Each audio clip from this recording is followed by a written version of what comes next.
everybody. Howdy, everyone. Thanks for tuning in, watching Dark Sun another Saturday.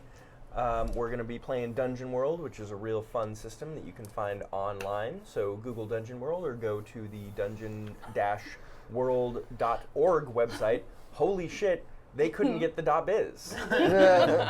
I feel bad they couldn't get the .biz, but... You don't want to go to dungeonworld.biz. I do not. Really Don't really go there. do now, actually. Yeah, I kind of want to go to Dungeon World.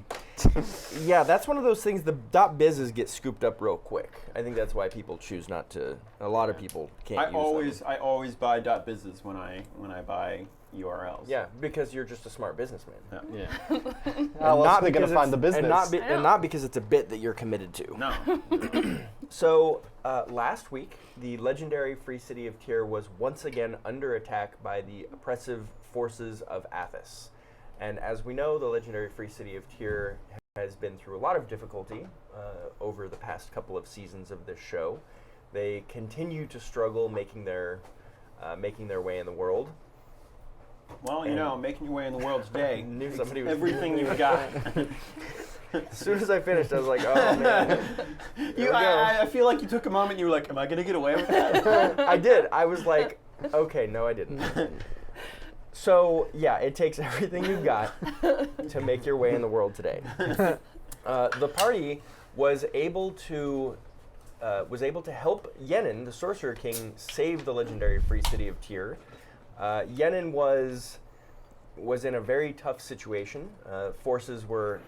His forces were outnumbered by whichever forces were attacking, and at first, you guys really weren't able to figure out who it was even that was attacking. Eventually, later on, you found out that it was Lalali Poi, and she is the Sorcerer King that was attacking the city. So, luckily, the party was able to find new recruits for Yenin's army to strengthen the forces so that they were able to push back the invading forces.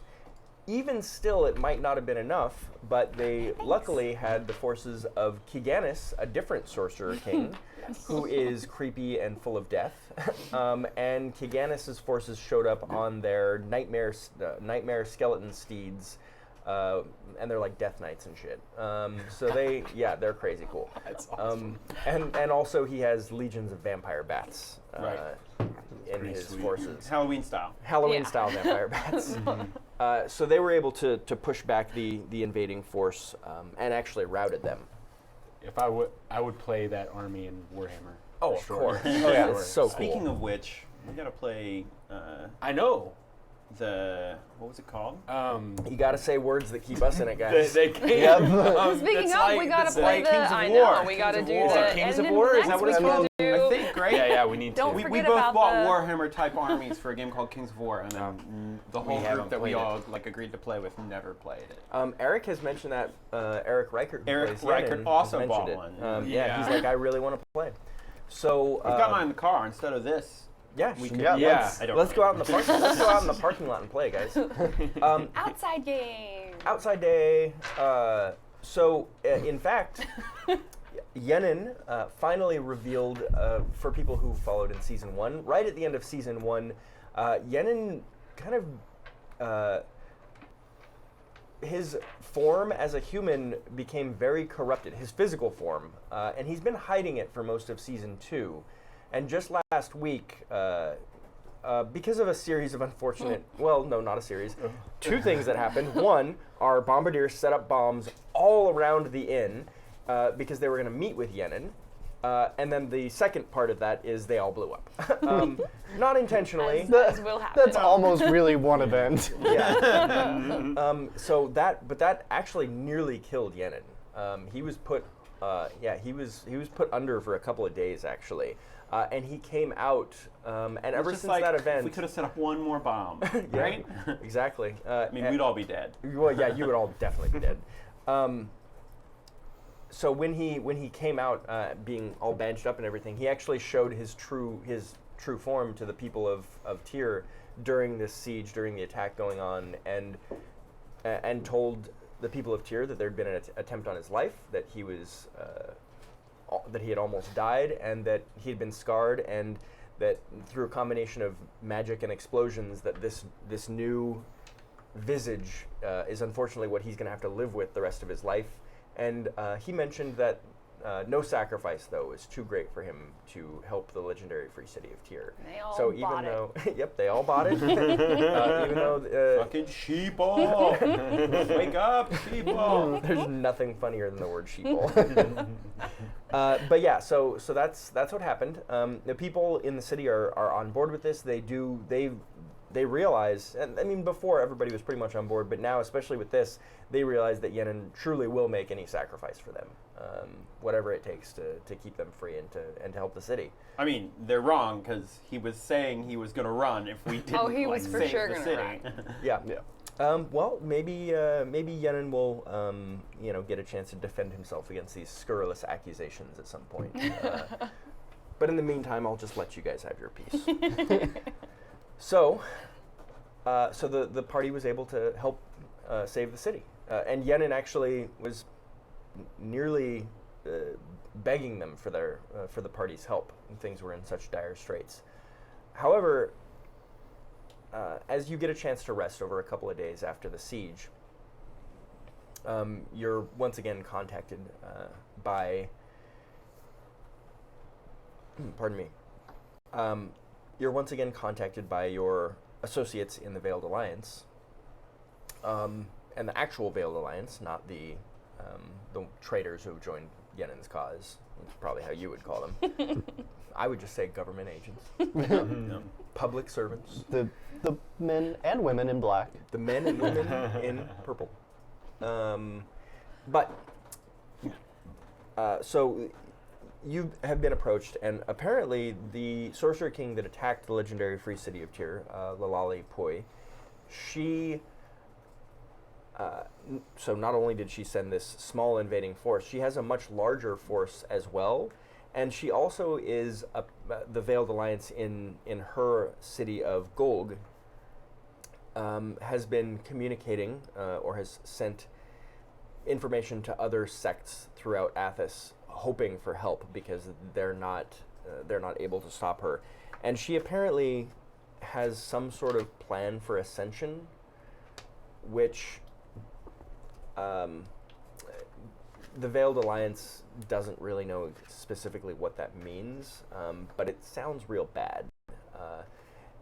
There's some rumblings, like there's no like hard evidence of this, but there's kind of mythological there's stories about sorcerer kings transforming into dragons or what have you, and this is definitely something that the Veiled Alliance is worried about, because if that's the case, then it would explain maybe her recent aggression in attacking not just the legendary free city of Tyr, but other cities as well. So she's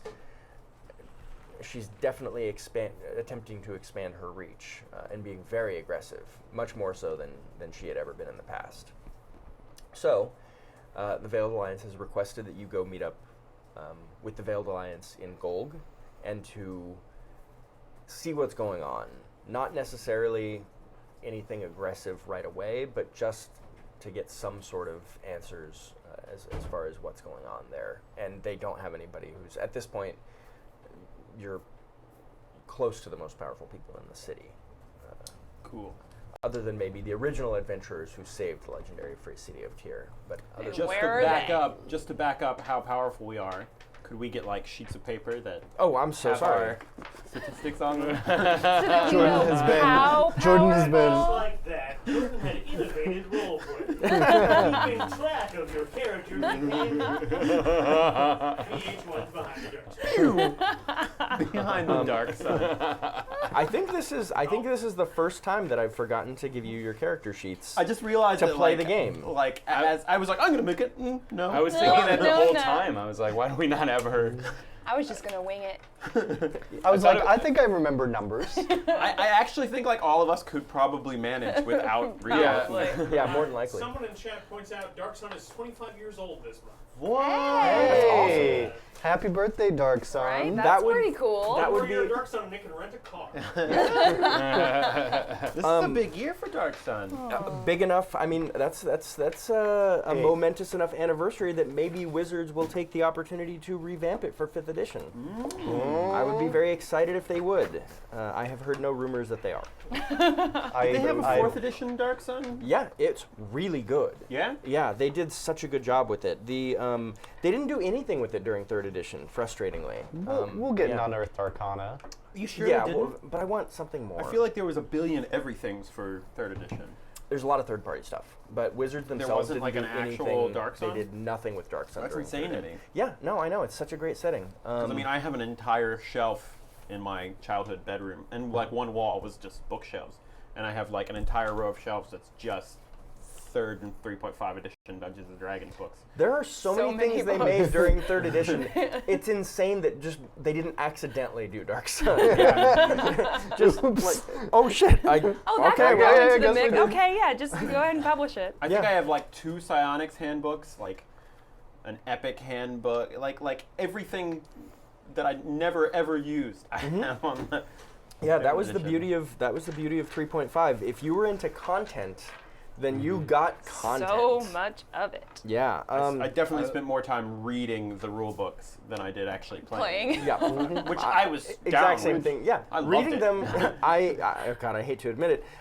That was more fun than playing the game. Yeah. It was just like reading it and being like, oh, what about this? Oh, what about this? What about this? Ooh, what if we mix these two? Yeah. I can have my character die at level 6 and then be revived and work down the Blood Magus prestige class path.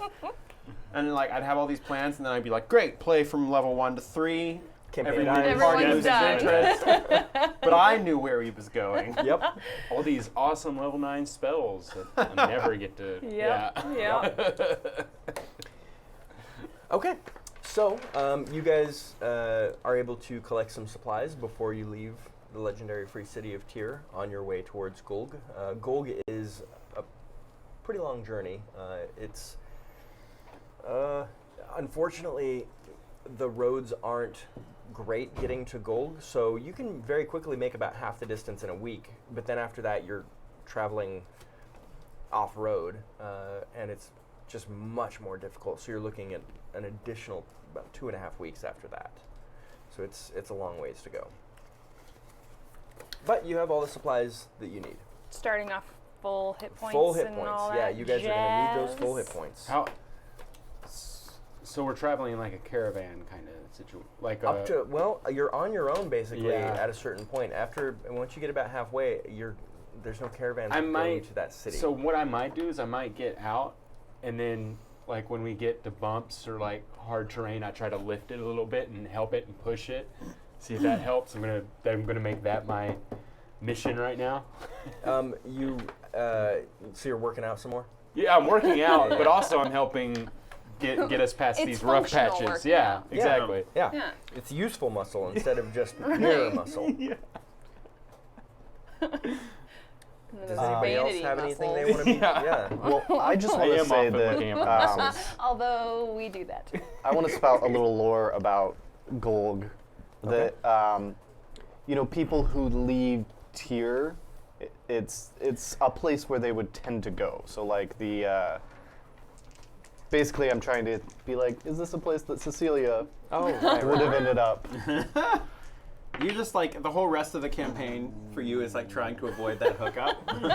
Exactly. Yeah. You're not gonna be able to avoid Seven. it. It's written in the wrinkles of time. It is. Yeah. Well, especially for you're not entirely sure why, but there is a weird contingent of people that like when they're unhappy with Tyr, Gulg is kind of like the next destination down the list to go to. Like, well, maybe it'll be better here. Can I try and use my connections to get a list of people who aren't necessarily in the Veiled Alliance, but who might be like part of the bureaucracy and government of Gulg and who are corrupt enough that they might be able to like turn a blind eye to dealings and stuff like that? Sure, make me a charisma or intelligence check. I'll use my connections. Oh, you have ability. connections. Well, never Yeah. mind then. So whenever I want to try and get stuff in the criminal underbelly, I can. So, 4, 5, 6. Whatever I want. Well, most of the So, Mark XP. yay! It's just because there's no one around right now. And That's no why. one knows here's the shit. well. Here's the weird. Here's the very weird thing about the Veiled Alliance in Golg. For a few years, they've actually been working hand in hand with Lolali Poi. She has made it one of her biggest priorities over the past few years to restore, to restore Athos through Making Athos making pretty Athos good again. No, through Making it all right. mainly through ecology. Actually, she's made it a huge priority of hers to revamp the ecology. So of like the surrounding druidic area. magic. Druidic magic. Ooh, I like exactly. that. Oh, So the Veiled Alliance is actually. Yeah. Oh, sorry, my monitor's not on. It is not timely, but it is. It is Um, a thing. Okay. Oh, that's great. Okay, so. Yeah, so through. It's unclear if she's actually using druidic magic, but she is clearly focused on revamping the ecology and bringing back, farming and vegetation and things like that, and trying to make the area beautiful.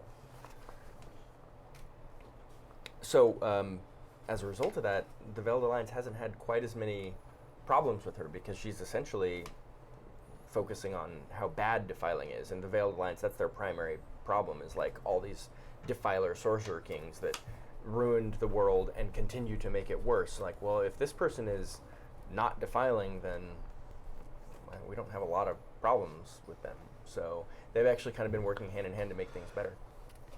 logic checks out. Yeah, but they are This Veiled Alliance. right. This veiled alliance that's Just aligning with. in the pocket of the. Sounds like a failed alliance to me. Yeah. Also, it's difficult for a lot of the nobility to be corrupt because the nobility works very differently in Golg. You are given nothing by birth, but you can become noble by being an impressive hunter. So the nobles actually have to So it's a work meritocracy? it's a meritocracy actually. So they have to work their way into becoming a noble through basically becoming an impressive hunter and bringing home the bacon. You know what I mean? Yeah. Right. Literally slaughtering pigs. Literally slaughtering. Well, they pigs. would if the champions hadn't killed all of the pigs, Yeah. but Oh Yeah, yeah. there are no no pigs. there are no more. pigs. No. Yeah. So So nobody they can't nobody bring- can earn their way up that way they anymore. can't bring home the bacon. Nope. Yeah, what There's no people bacon. what people use instead of bacon for breakfast with their eggs is just lizard tails. They just cook lizard tails. So Fry them up real crispy. fry 'em up real crisp. Well, some people like it softer. Can you harvest lizard tails? Like Those you have people are a wrong. bunch of lizards and you just pull the tails And off then it regrows. regrow. That's exactly It's how they do it. sustainable Yeah. farming Yeah, of it's lizard like tail. an unlimited. Although I don't know if they can actually just keep regenerating over Nope. and over. In the Usually like webcomic, once. The Order of the Stick. Is it once? Yeah. Oh, okay. In the webcomic, The Order of the Stick, which I highly recommend everybody read if you like Dungeons and Dragons. There's a point. This actually might be in one of the spin-off things, but there's a point where someone kills a Hydra, or someone doesn't quite kill a Hydra, but they realize that a Hydra's head, instead of it stopping at 10 like they're supposed to in the monsters manual, it keeps multiplying. Yeah. So they just keep cutting off heads until it doesn't have enough blood flow to keep working. And then a goblin finds it afterwards and ties it down and starts cutting off the Hydra heads and selling them as barbecue and is that's how I made my first $1 million. That is a really good webcomic. It's really good. So yeah, that's kind of a little brief overview of the city of Golg. So, is there anything else you guys want to do before you actually hit Golg? No, I guess let's head on the way. I keep feeling like I haven't spouted lore in a long time, but I can't come up with any good lore I really want to spout about this. Yeah. It doesn't have to be good lore. Yeah, it can just be, Yeah. just get it started, is what I would suggest. Okay. My lore is that the rumors are that Lolali Poi is over 400 years old. 4, 5, 6. She's pretty young. She's like By 25. sorcerer, yeah, by Sorcerer King standards, I she's think actually that pretty the young. rumors are that she's pretty old. I'm Yeah, mixing yeah. her up. Yeah. Like, With no, that's someone a different else. one. Yeah, that's actually a different one. Can I just level up by spouting lore, failing over and over and over? That guy that just thinks they know everything about everything. Yeah, the more you spout lore, the more that could happen. He walked into our tavern, just spouted a bunch of bullshit, and walked out like glowing and with powerful equipment. It's amazing how like the crazy street preachers are the highest level in all the cities. like a The end is near. Ding. Cliff from Cheers is like a very high level character. Exactly. Oh man. Okay, so yeah, so you head out of Tyr and down the roads or down the trade paths for about a week before you get to a fork in the road, and you have a map of the general overview of Athos, and unfortunately the roads kind of fork at this point and go north and like northeast and southeast, and you're really wanting to just kind of forge straight ahead instead of taking the fork. And you could, if you wanted to stay on the trade route, the path, you can take that south, and then another one comes back up to Golg. But you'd be looking at, you would add like 5 weeks to your journey to do that. Let's go whereas the you're faster looking way, at, right? yeah, you'd be looking at about 3-ish weeks from here. Shortcut. Shortcut. They Yeah. always work out. Yeah. So the first few nights is no problem. Sorry, the first few days is no problem. Sleep during the day, travel at night when possible, because of 135-degree heat. I'm working out hard to like moving the wagon, getting over those bumps. Well, once you Like, get to the yeah. fork in the road, there's no more wagon. You Oh, guys there- have to. It's just the 4 of you. There's no more Oh. caravan because no one. The caravan that you travel with is Yeah. like, no, we'll take the extra. We'll do the 5 weeks instead of 3. Oh, yeah. Because one, they know it's more dangerous, and also you're just going like up and down sand dunes. Like it's just not possible for them. So they kind of wave to you and say, well, it was nice having you protect the caravan while you were here. Good luck. I hope your souls rest well. Okay, so whenever I can, I do lunges. Like, Just do whenever lunges. I see the opportunity, just do lunges. Walking up to rocks and just doing Yeah. dips. And Exactly. Anytime we're resting, I'm exercising. I'm working out. Yeah. So you see the opportunity to do lunges whenever you're ambulatory, which is all the time. So you're constantly doing lunges. Yeah. So that's how you're walking across the desert. Yeah. And we're just like, Osvald, you know what? Never mind. I'm not gonna be a weak-looking half giant anymore. Every cliffside we stop by, you're just doing incline presses. Oh yeah, you missed us taking out real giants Oh yeah. last time. Oh man. Yeah, we took out some real giants. Yeah. Well, I'll get them next time. I'll be there next time. Well, everything is ruined. So you guys, so like I say, the first few days are no problem. You make camp But though. then- You make camp the 4th night, and you actually have what is a relatively good camping spot, kind of raised up on a sand dune. You find some ruins which are just a bunch of blocks on the ground and maybe a couple blocks here and there that might represent some what could have been walls at some point, but really it's just a nice flat area for you to set up camp. And overnight you actually doesn't matter who's keeping watch. You all, whether you're awake or not, feel this incursion into your mind. And everybody needs to make me a wisdom defy danger. Oh, great. I'm gonna, That's not my I'm strong. gonna do great on this one too. That's an 11. The psionicists are like, whatever. Wait, we both have 8 wisdom? Yeah. That's Oh solid. no. We are just not a very common sense group. No. Which, I think we played pretty well, right? Solid role I mean, I playing think it going on shows there. a little tiny bit, yeah. Except 7.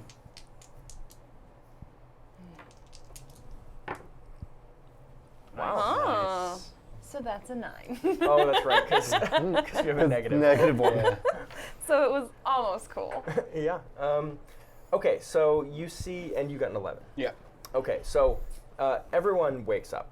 You're all up, and I'm sorry. Can you put that up one more time so I know who to? It was Zenar. Zenar. Okay, Zenar buffs the bad guys. Thank you very much. We don't even have any bad guys yet. Yeah, but you know what's up.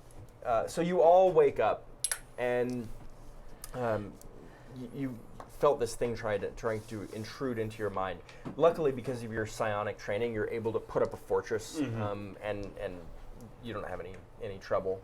Unfortunately, the two of you don't have such psionic training. So you both stand up and then immediately just start walking off away from the ruins, off into the middle of the middle of like the desert. We both like wake up, nod to each other, and just start walking. Yep, and start walking. And go then back you see here. your friend, and then you see Pithka wake up and shake his head, and then just bolt and just go running out into the desert. What did Did you you just roll? fail? Yeah, Double ones. Double ones. Oh no, I missed that. Yeah. I didn't notice that either. I'm gonna So Oswald is just like, I'm gonna scream, "Hey, come back here!" I'm gonna run after him and try to catch him and tackle him if I Okay. can. So unfortunately, you are not you are Legs not are a little able to burnt run out from all out. the- Well, yeah. One, dude, your legs are Yeah. so. I get cramps. Yeah, you get up and you're like, why did I do dogs will lunges for get ya. 8 hours yesterday? We've got to stretch a bit and warm up before we're able to chase down Pithka. Yeah, unfortunately, your legs are really tight from all the lunges yesterday. So you're just about to get to him when all of a sudden, out of literally nowhere, actually you recognize it because you can go invisible. Something comes out of invisibility and just pounces on Pithka, and it looks like a tiger covered in spikes all over its furry, matted body, and it just bites right into Pithka. So Pithka, you're going to take a D10 plus 3 damage. oh my. Man. I need a D10. Can I have a pencil, please? Thank you. It's fine. You can use your armor because it is a bite. You have 2 armor now. Yeah. yeah. Did I miss it somehow? Sorry. Yeah, it was. It's a 7. For people at home who didn't get a chance to see that die roll, a 7 looks like this. Like a sideways Like, I check like to mark. make sure you're healthy. That was a perfectly valid Yeah. thing here. Yeah. So again, it looks like this, and then that, and then some people put a little mark in the middle to If you want to get fancy. Yeah, because Yeah. sometimes a 1 can be confused with a. Scott's I like to gonna- put a little Yeah, I'm mark gonna- in a 1, just because Oh, then it's confusing to everyone. just to keep it really confusing. Yeah. That's Okay, so fancy. let's get this because I That's don't a want good one. So I hope it shows up because it is in pencil. Put it down there Yeah. because this is the most effective way to fix this. Yeah. Now, 7. Yeah. what So I that's what think he is rolled. like And what is an unnecessary flourish is the little Oh. Yeah. cap on the end there. You don't like the serif 7 is what Well, you're but saying. it- I would even almost say that like that ruins the 7 for me. Well, but I don't venture to say. see. I don't agree. I do think if you're gonna do that though, you got to put one on the bottom as well. yeah. Yeah. So you would have a 7 that looks like this. It's a, Sure. it's yeah. a very blocky Gosh, 7. if Like that's- I like a more curved kind Yeah, of 7. yeah. If you could. Oh, look at you with all your notes. I know on my notes like a See, so a 7 is a 2-line. Oh. like figure. a curve like Yeah, that. that's fancy. Oh yeah, yeah. See, Kinda but that looks cool. like that could be a 5 to me. Yeah, That- it could be a misdrawn 5. I also think Well, it looks like you're trying to draw from like elvish runes or something. Yeah, it like could be an that. elvish rune. It looks a little like a question mark without a dot at the bottom. Yeah. Just like straight line, straight line. Like Simple a 7, yeah, right? sideways Yeah. check mark. Oh yeah. That's see a that- 7. Yeah. That's a working man's 7. I Yeah. agree actually. None of these fancy serifs and curves and. Yeah, I will agree with that. When I'm at work, that's how I write a Well, 7. when I make a 7, I like to make it my own though. So. All right. Gotta Well, put your not all of stamp us on. had Yeah, our had our exactly. calligraphy classes. Some of us were working in the mines when we were kids. All right. Yeah. Well, everyone should take a calligraphy class, and I teach them every Tuesday. And Darrel makes Wine Darrell and calligraphy. Darrell drink streams your wine calligraphy and learn classes. calligraphy. I would watch a calligraphy stream.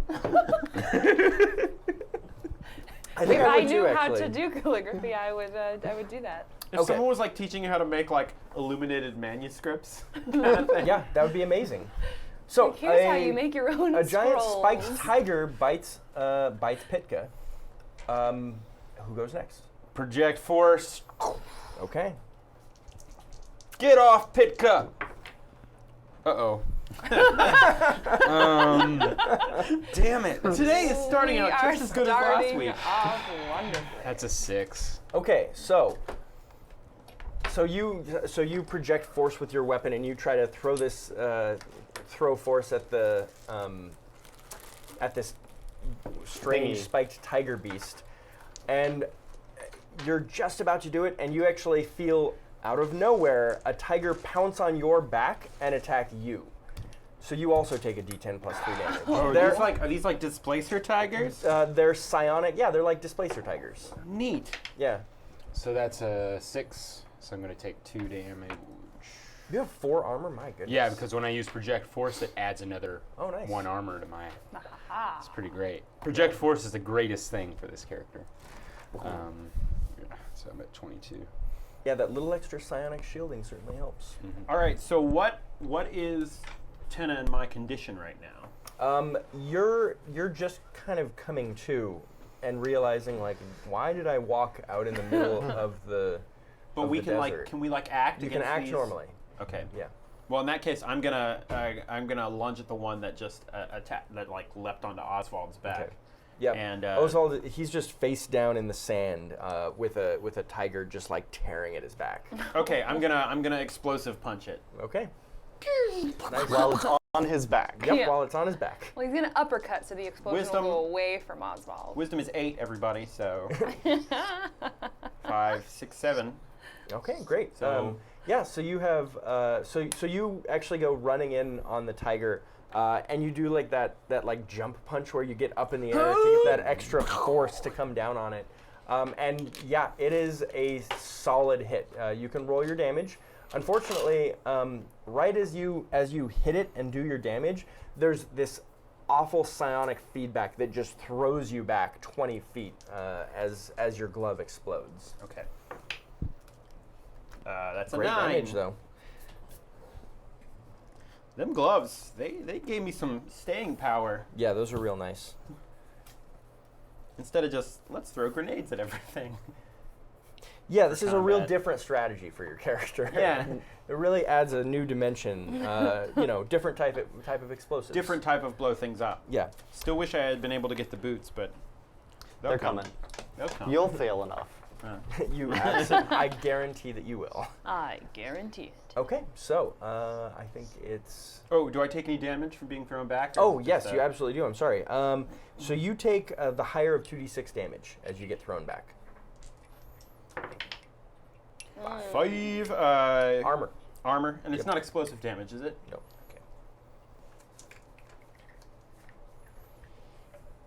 Okay. All right. So Tenna Lee or Pithka?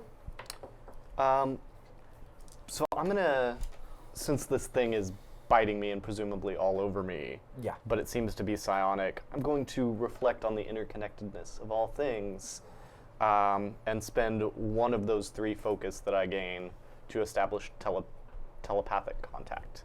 Nice. Yeah, these things definitely have some sort of connection to the way. Yeah, so you have telepathic contact now. Yeah. Can you, I assume you can, skin to skin. Oh yeah, so of course, you're definitely skin to skin with this thing because it is on top of you, like just ready to eat your neck. So you want to say something to it? Yeah, I want to say, we mean you no harm, we're not tasty. This tiger, I'm trying to think how, it's not that intelligent. It would say, you smell very tasty. Tasty is what you smell like. I'm going to eat you. Tasty smell. That is what I imagine Tiger's thinking. Tasty smell. Tasty Yeah. smell. Tasty smell. You're more than good. I've already tasted you. Look at the blood that's in my mouth. I was just gonna say, I think he'll know whether he thought you were tasty or And not. he's like, this is pretty good. I'm like, no, we can take you to more tasty. It is not convinced at all. It has 4 very good morsels in front of it right now. All right. You can, but I will say you can make me a wisdom check to just try and distract it with this conversation. Oh. Is We're getting so much would you pronounce experience. that Surjala? Surjala? That's my take on it. Okay, so Surjala says to heal Pithka 1 hit point. Ooh, thank Yes. you. Thank you, Surjala. I might not die. All right. Yay. So I failed pretty hard. Oh man. Oh, okay. I'm not. See- Wait. Seeing, I just want to, I'm not gonna Darrel. hit you for it. I don't know if you watched last week's stream. Probably didn't, but Pithka almost dying was Really? like the greatest moment of this Oh campaign. my It was God. so Yeah. great. you missed I the will. best. I'll watch it. Like you have to watch it. Ugh, Watch it it. was nuts. We were all at 1 hit point. Yeah. One Really? It freaking was hit point. yeah. Oh, Yeah, it was everybody's at 1 scary. hit point, and we Scott all had to almost roll. died. Yeah, and Scott had to Scott roll. did Scott was die. dead. Like, Yeah. yeah. Last breath. Yeah. Wow. And I think it's so you haven't seen it before, but the cool thing about Last Breath in Dungeon World is it's just a straight roll, no modifier, and to survive you need a 10 or above, which On is 2d6. really hard. On 2d6, you need a 10 or higher, no modifier. Yeah, it's I got an 11. We revamped It for was a while insane. because the chat was Yeah, we- trying to yeah, we- raise yeah. the experience to buy him a reroll. Yeah. If Yeah. it didn't go well. Nobody had enough Nobody at had that enough. like They didn't exact have moment. enough. Yeah. Yep. It was crazy. Wow. Yeah, it was crazy. It was great. All right. Well, seeing that maybe this thing unlatched its mouth from Pithka for just a split second, I'm gonna try to shield bash it off of Pithka Okay, great. so that it's not on. Yeah, it looked. Pithka was just kind of like looking at it intently, and then the tiger was just like And I was back like, at well, Pithka. at least it's not latched onto his shoulder Yeah. anymore. Yeah, And I'm gonna use aggressive tactics. that makes sense. Yep. Very rarely are you anything other than aggressive. Should we just always assume that Kelsey's using I aggressive think, yeah, tactics? I've always been assuming that. Okay. So that's an 8, Great. A government 10. right? Yeah. So you're gonna try and bash with your shield, correct? Yeah, to knock it off of Pithka. Okay. Great. So you go running in with your shield. Roll your damage. 8 plus 1 piercing. Okay. With a +1 shield? piercing. Oh, well, no, I don't have plus 1 piercing with my shield. I'm sorry. Don't ignore me. What is You your just +1 piercing? Out of habit, say +1 On my piercing, sword. and you- Yeah. well, And hey, I was like, oh, wait, that here's was my the- shield. Here's the good news. Your shield also has +1 piercing. Hey. Yeah. It has one of those spikes on Yeah. the outside. I mean, that makes sense. I like that. Yeah, your shield definitely has spikes and razors on it. Maybe a little barbed wire. Well, Like, like you- it's homemade you're- and super disgusting and gruesome. Yeah, you're like, wow, that's a really cool obsidian shard. Just stick it in the shield. Now I have this on It's there. like I just have like all my trophies of just random shrapnel and stuff that I've collected that I somehow mount onto my shield. So that was You're like a eight +1 magpie. damage? Whenever Yes. you've bashed things, like the Whatever's sharp parts stuck of in them there. have gotten stuck, Yeah. and you just yank it off, and you're like, "That's on my shield now." Yeah. Like, yeah, it's getting nice and decorated. It's So- like bedazzling, but with carnage and shrapnel and death. So you go running in, and as a mule, you're not super light-footed. You tend to make a bunch of noise when you go charging at something, and as you're doing that, the tiger that's on Pithka just looks back, sees you charging, and just leaps at you. Okay. So it's not on Pithka anymore, which is good. So I You succeeded. succeeded 100%. It just throws itself into your shield, and it definitely gets impaled by one of the many spikes on your shield. But in the meantime, it's clawing at you right at your facial parts. Alright. So you're going to take a D10 plus 3 damage, Okay. D10. Hey, thanks. and you can use your armor. Awesome. Yeah. You said plus 3? Plus 3. All right, so 3. Yeah, these things are. They were pretty impressive to start with, but then when they got buffed, I was like, well, now they're going to be almost as powerful as dragons. So have fun, guys. Yeah, so that's our first round. You see, so a third tiger comes out of nowhere. Because invisibility. Because of Alright. invisibility, it just pops up, and you see it do this, and just you can feel a spray of of claws just swiping and stinging all of you. So everybody make me a defy danger. Defy danger. Of just whatever. Yeah. However we're defying. Yeah. However you're defying. All right, I'm gonna try and use dexterity to like leap away from the invisible claws that I feel. Oh. Oh boy. No. All right. Well, that's a thing. I'll use my eminent connection to the immediate future to just not be where those claws are. Oh, Wow, look at you you. really do. You definitely What saw are those into dice the called future. again, Sax? Gravity dice. Gravity dice. Nice. Saving the day again. Yeah. Well, they saved your life, didn't they? They did. They did. They absolutely did. All right, I'm using Constitution, so 8. Okay. I'm going to tense up my muscles and power through using strength. Okay. Maybe. 7. Okay, great. And you were a... I was a 5. Okay, you were a 5. Okay, so you're going to take the higher of 2d8, Classic. and you all are going to take just a d8.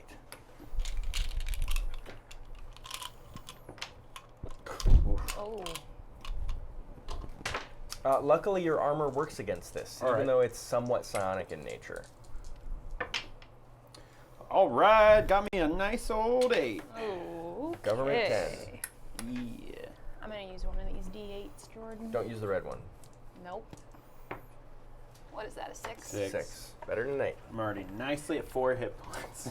Okay, so yeah, let's just do a quick update got before this. we start the round. You're at 4 out of 15. 4 out of 15. 12 out of 19. 20 out of 26. 19 out of 24. Okay, so overall, people are in pretty good shape.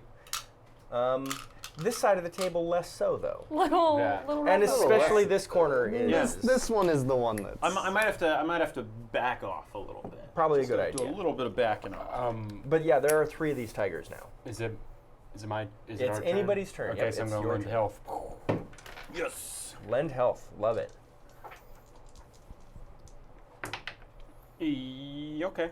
That's an 8. So I'm going to choose to take a -1 forward, Okay. and so I just get to give you how much. You're at 4 out of 15. 4 to 15, yeah. So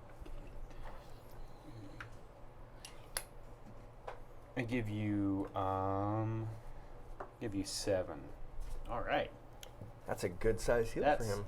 yeah, good chunk. That's what I just lost. So Oh, heal Pithka 1 from Zenar. Oh, thank you, Zenar. Nice. Yeah, thank you, Zenar.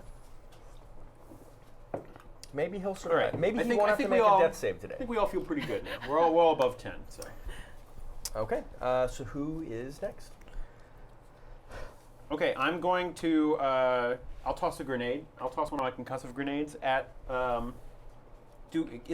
Are any of them nearby each other? Could I like get more than one without knocking? Absolutely, the team yeah. out The too? third one, the third one that just came out would actually be close to the one that Tenna is fighting. So there's 2 right there. You wouldn't be able to hit the one that Osvald is. All right. Well, I'm gonna try and You like get me, it's split the fine. distance between those 2 and like land it right in the middle and see if I can And stun them for a bit. Before you roll, can I spend another one of my focus to manipulate a small object and lend Oh. aid Of course. to this roll that's about to happen? Sweet.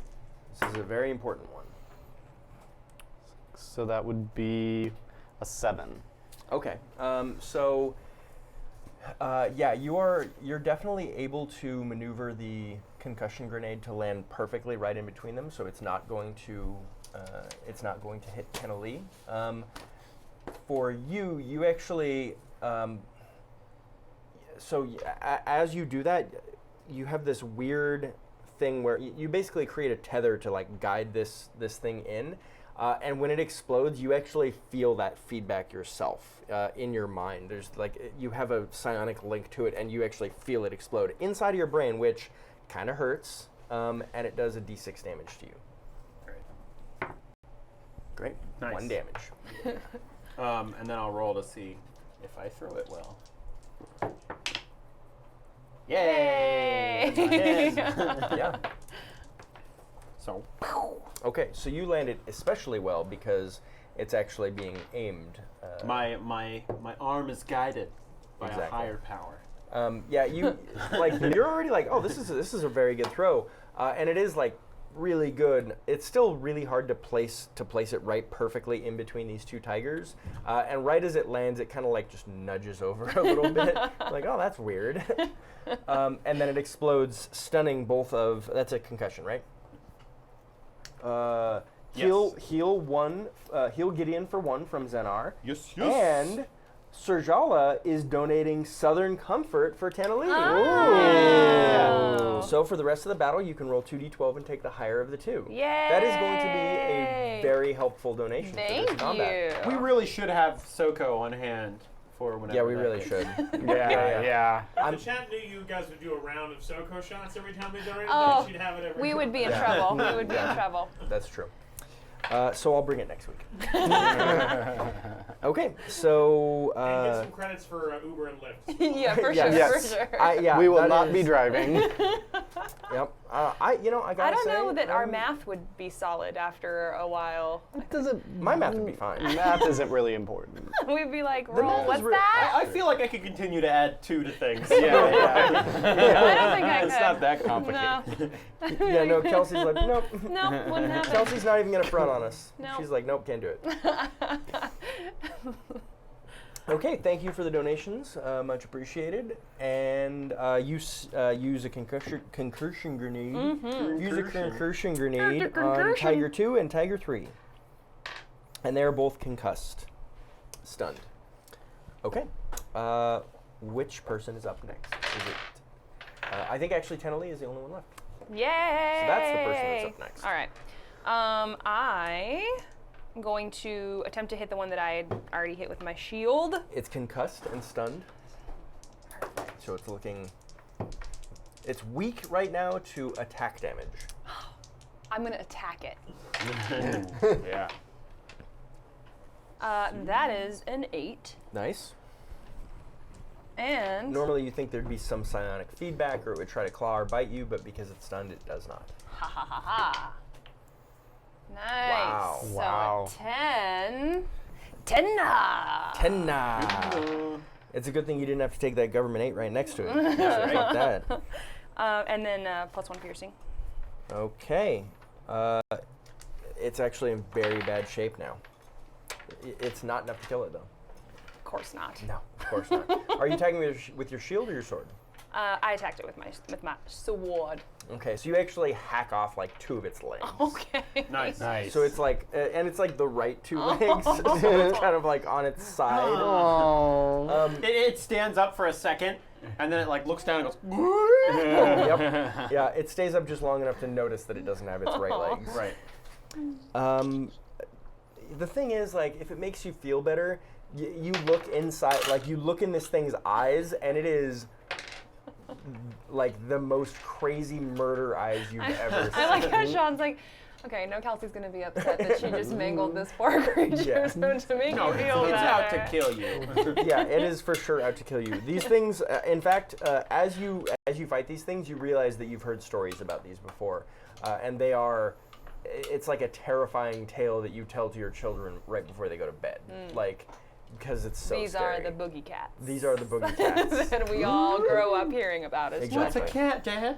No one knows for sure. Some say they're. All on we the know is soundscreen. that all we know is that they're psionic and they're unrepentant murderers. Be careful, the Halloween style cats are out tonight. Halloween style black cat. Okay, who's up next? It's a fresh round. Fresh round. I'm gonna go for a telekinetic strike on the Fresh and weakest clean. one. Okay, the one that Tenna just cut off its legs. Get that experience. Yeah, Guys, I think I've leveled up already. well, that's. You were really close. Maybe last if we week. start Yeah. stating that our purpose is to gain an experience point, It'll we'll stop fail Guys. that roll by succeeding. Hold on, I need to level. Wait, I need to level. Yeah. So the tiger that was kind of that was attacking Osvald notices it like you're putting out this giant psionic beacon at this point between the telepathic contact with the other one and the telepathic or your what is it called telekinetic strike between those two things, you know, it now is like, oh, you're super psionic and I needed to deal with that. So this tiger is now sees you as the alpha of the group, I guess. It's like, oh, this one must be controlling. That's correct. This one must be controlling all the others with psionics, because that's what psionics is for. And it just leaps at you in a flurry. It's a whirling dervish tiger of claws and teeth. I'm going to let you make a defy danger on this. You can use Thank you. dexterity. Okay. Nice. That's a 9. Yeah. Or is it a 10? No, that's a 10. That Yeah. is a 10. Much better than a 9. Or is it? So you actually dodge this tiger as it comes flying at you. Big deal, guys. But it is going to continue to focus on you. Because you are just, I'm actually going to write, Scott is alpha. So now it knows that you're the And real I true just, threat. I want to make sure that chat understands that Chat- too. chat- I am alpha. Yeah, Pithka's okay. Scott is alpha. Right. right. Okay, so who is next? I will Get 'em. project. I will get him. Get him. I will Get 'em. project force on Let's the happen it. weakest one. All right. The weakest one is the one standing next to Tenna. All right. Finish him. That's going to be a 9. Or no, it's going to be an 8 because of my -1 forward. Oh, that's right. Yeah, but 9 and 8 are the same. They are. Yeah, in this system, they are the same. So, okay, so I'm going to get +3 piercing on this. Oh wow. Boom. Oh, 3 with 3 piercing. That's the thing. That's really great because it punches through all their armor. Yeah. That's awesome. So, and that is actually enough to kill. Yeah. That one. Yes. If you didn't have that piercing, it definitely wouldn't have been. So, Does anybody watch the show Gravity Falls? Yes. Oh. Well, when everyone's saying get 'em, there's a character in Gravity Falls whose like entire role is just going, get 'em! And I think he's voiced by Will Forte. oh Yeah. no, I need to Oh watch my that God. show. Oh, it's actually like, I mean, it had 2 seasons and then it's done. They wrapped it up, but like it was a really good show. Oh, yeah. Wow. It's kind of like Twin Peaks or in Twilight Zone for like kids. Kind of. Well, I love that. It's great. It's really good. You're selling the show really well. Yeah. You should have been working for them. They should have made. Yeah. Yeah. Take note, Disney XD. Okay, so there are still 2 tigers remaining. One of them is just shaking his head as it's starting to become unconcussed. Well, sounds like it's time to reconcuss it with my fist. So I'm going okay. to hit it in the face if I can Okay, try and explosive gloves it. with my other explosive glove. Nice. Somewhat Nice. successfully. So that's a 10 11. plus. Yeah. Yay! Yeah. So you run in and punch this Boom! tiger right in the snout. Pow! Right in the kisser. Bucket list, punch a tiger in the face. Okay, and that's 1d8 for my damage and 1d6 for the explosion. So that's a Wow. 11. That's very good. Wow. No piercing though, right? No, Okay. explosive damage. But still, real good. That's so much damage. Exploding tiger face paw! So yeah, so you just did like half its hit points in one hit, which That's is real awesome. good. I mean, I can't do it anymore. I'm out of gloves. Okay. So Tenna Lee, I think you're the last one this round. All right. I'm gonna, I guess, whichever one is closer to me. The closer one to you at this point would be, that one. All right. The one that just got explosive punched in its snout. Oh, that's a 10. Okay. Tenna. Which means, guys, that I get to use Overreach. When using aggressive tactics and I roll a 10 plus, I get to choose to do an additional D8 damage. Woo! Which Is I there any will drawback do. to that? Oh yeah, I open myself up to an attack. Okay. Just want to make sure to include Absolutely. that. But hey, Oh my, yeah. and Oh yes. All right. Whoa. So that's a I thought it 9 because of my Southern Comfort, and then can I have a D8? Oh please, thank There you you. go. Plus another 5. okay, so you do 14 damage. Plus 1 piercing. Okay. So Dope amount of damage. yeah, that is a dope amount of damage. That's what I aim for. So as you run in to attack this thing with your sword, it actually it locks eyes with you, and just like leaps up with you to meet it. So you guys both like crash into each other crash in into the air. Super epic. Yeah, super epic. Into me, yeah. And the It's an tiger. epic battle song. So the tiger actually bites into your shoulder, and then you Bite feel. that tattoo on your shoulder. You actually feel.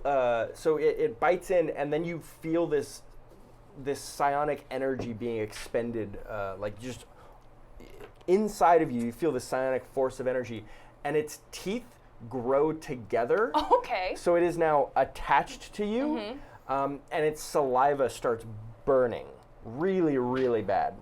So you're going to take a D10 plus 3 damage. So I made it mad.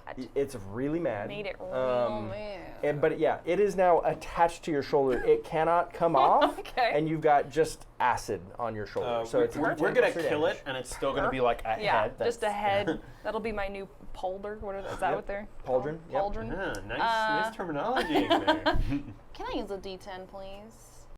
That about pauldron, since Oh, I thank you. played Morrowind, and every single individual piece of armor Yeah. you could get. So 7 damage. All you right. don't get to use your armor for this Okay, that's fine. one. But I've got some good news for you. It is dead. Hey! I'm just gonna So it's fling still- yeah. this carcass around. It's on you. There is still one tiger remaining as you have this thing on you. It's on you. What's with that tiger? It's on you. Tenna is wearing the new Acid Tiger seasonal Halloween style pauldron. You've got red on you. So you, so once again, you're realizing the crazy psionic abilities these tigers I have. was like, I have no idea. What the fuck is going on? It's unclear. But you all get that cloudy feeling in your heads once again, and you need to make me another Defy Danger Wisdom. I'm gonna slump the rest of its body around my other shoulder. Yeah, you've got so it- now I you've just got a have, coat. Yeah. It's a 7. It's a 9. That's a 3. Okay. That's not my strongest suit, but I'm getting experience today. Oh yeah. Really solid. Super solid. Really solid. Okay, Didn't think so- you could. Didn't think anybody was gonna roll lower than you. No, you wouldn't think. I aim to please, guys. So Tenna Good Lee, day. so your total is 2. What was Wisdom? Mm-hmm. Okay. Your total is 3. Yes. 3. Yes, Yep, it was. Is a 2. Is a 2. So Tenna Lee goes running to... I do have a dead tiger draped over my shoulders with acid on my shoulder, so maybe I'm just It's not not your thinking biggest- yeah. exactly fully straight right now. Yeah, You you've still got think other- that one's alive? Yeah. So you actually, so with this tiger coat that you're wearing, Yeah. you actually, It's so like a mink coat, but Yeah. it's dead yeah, spiky so you tiger. pull the sword out of the tiger, sling the tiger around your shoulders, and then all of a sudden you get this weird feeling, and you can tell that you look over and you see this giant like zombie-looking ogre thing, and you just run and attack it. So roll that for me Okay. with your hack and slash. All right. Yeah, it is. Okay, sorry, Osvald, you're gonna take this damage. Oh, shit! Yeah.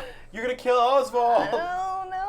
It's I think okay. I still you do. don't get. Do I have to roll advantage still? Because you I'm do- still on Southern Comfort. Yes, you Yes. do have advantage because that was granted, but it's going to be 2d10. Oh, okay. Because this is one of the few instances where you Where wouldn't I'm get not to use your in d12. defense of my You're- party I would member. say you're probably not in defense of Osvald right now. No. I think that's accurate. I think Seems that's unlikely. accurate. Do you so need you're some gonna- D10s? Yeah, Yeah. you need d10s. I'm just like stealing all of all of Darrel's dice today. You need 2d10? Right? Yeah. Am Yeah. I do? Okay. and It's it's the the higher. higher of the two. All right. Okay. Oh boy. Oh. 10. A 0! 0. You take 2 damage. So you take 10 damage, Oswald. You damage. get to use your armor for it. Okay, so I take Yikes. 6. Blarg.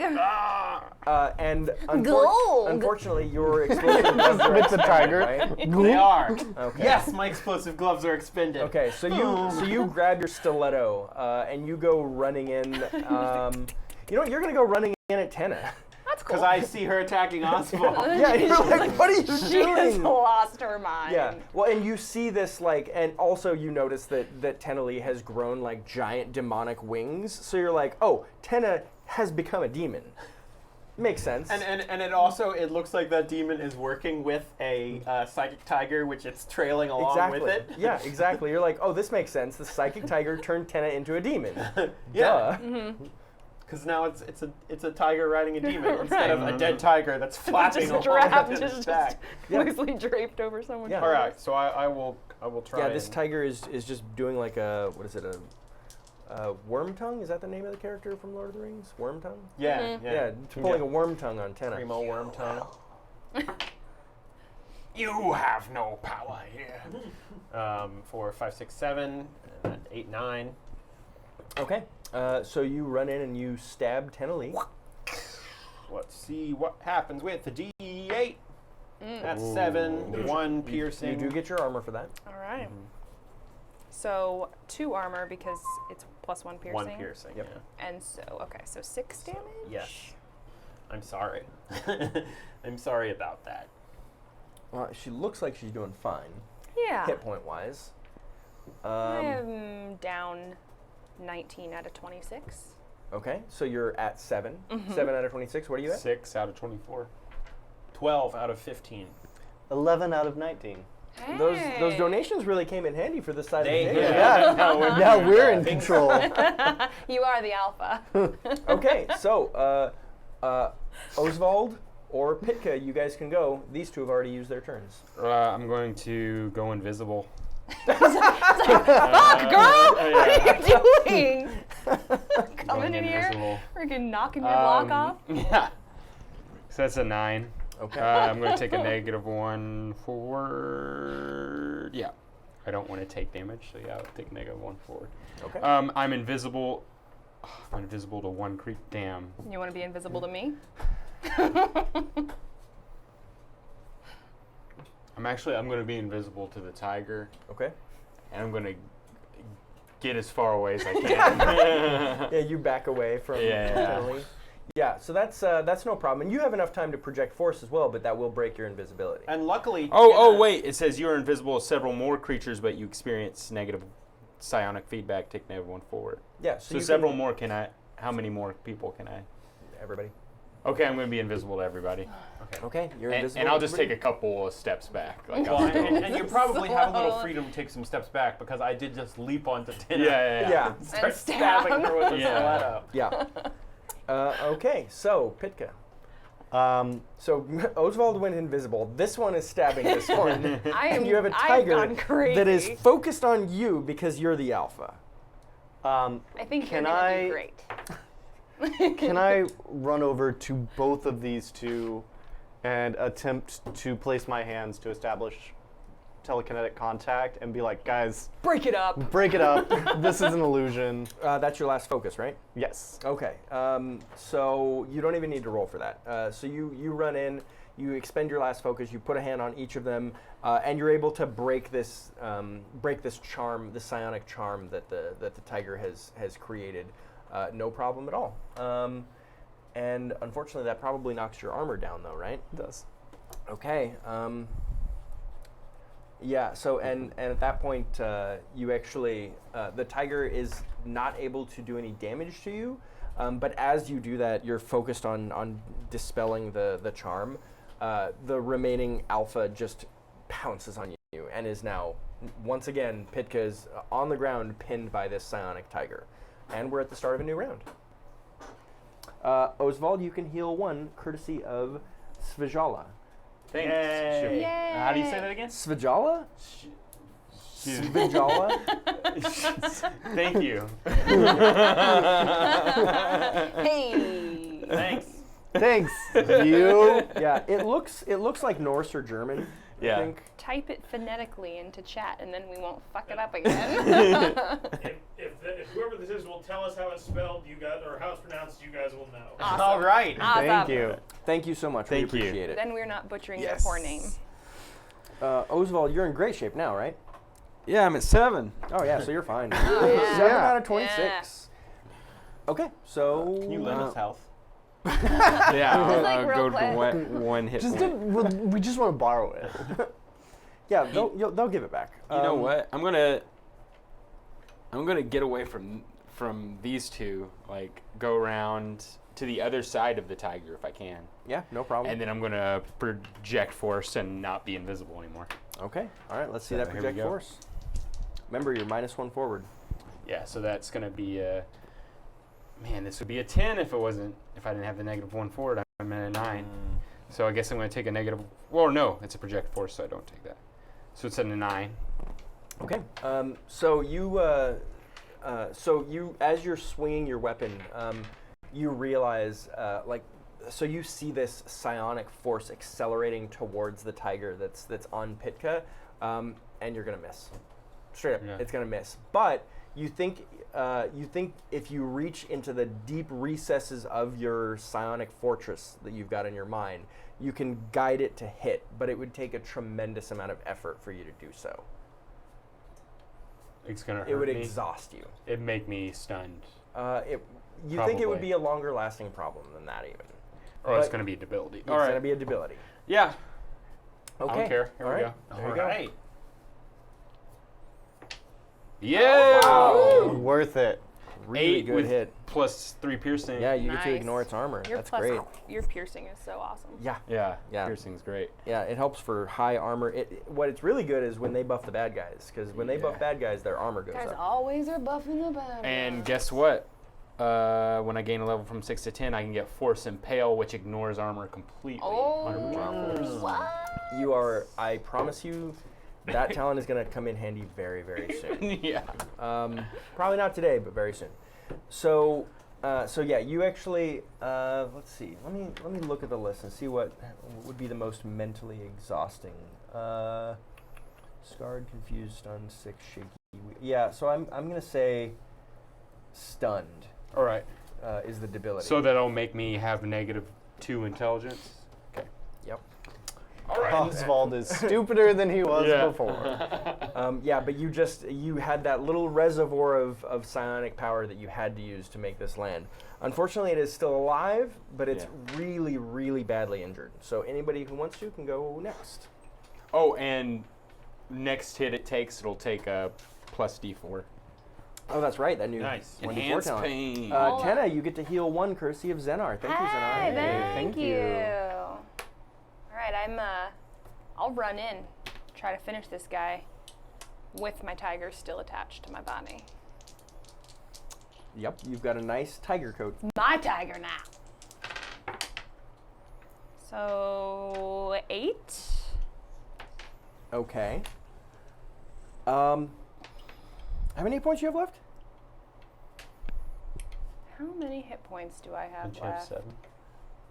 I have I mean, I kind of know. 8. But, okay. 8, right? 8? 8, Okay. yeah. I just want to kind of reinforce this. So as you go running in with your sword, it looks like the tiger's been kind of powering up, and you can see you can see its fur standing on end.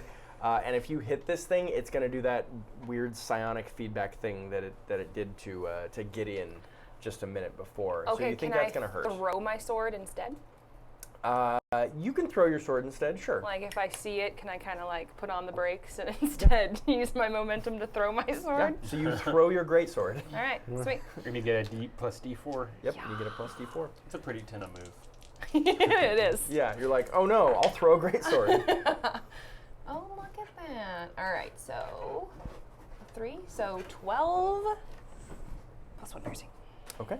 All right. That Thank is you. by far enough to kill the last tiger. Yeah, I'll throw my All freaking right. sword at you.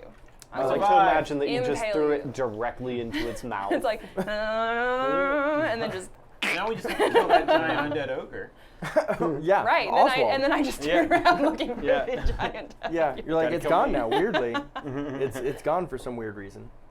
Yeah, so you guys are now safe in the deserts of Athos. Does anybody have potions? I don't. I do Should have we head one. back to Tyr?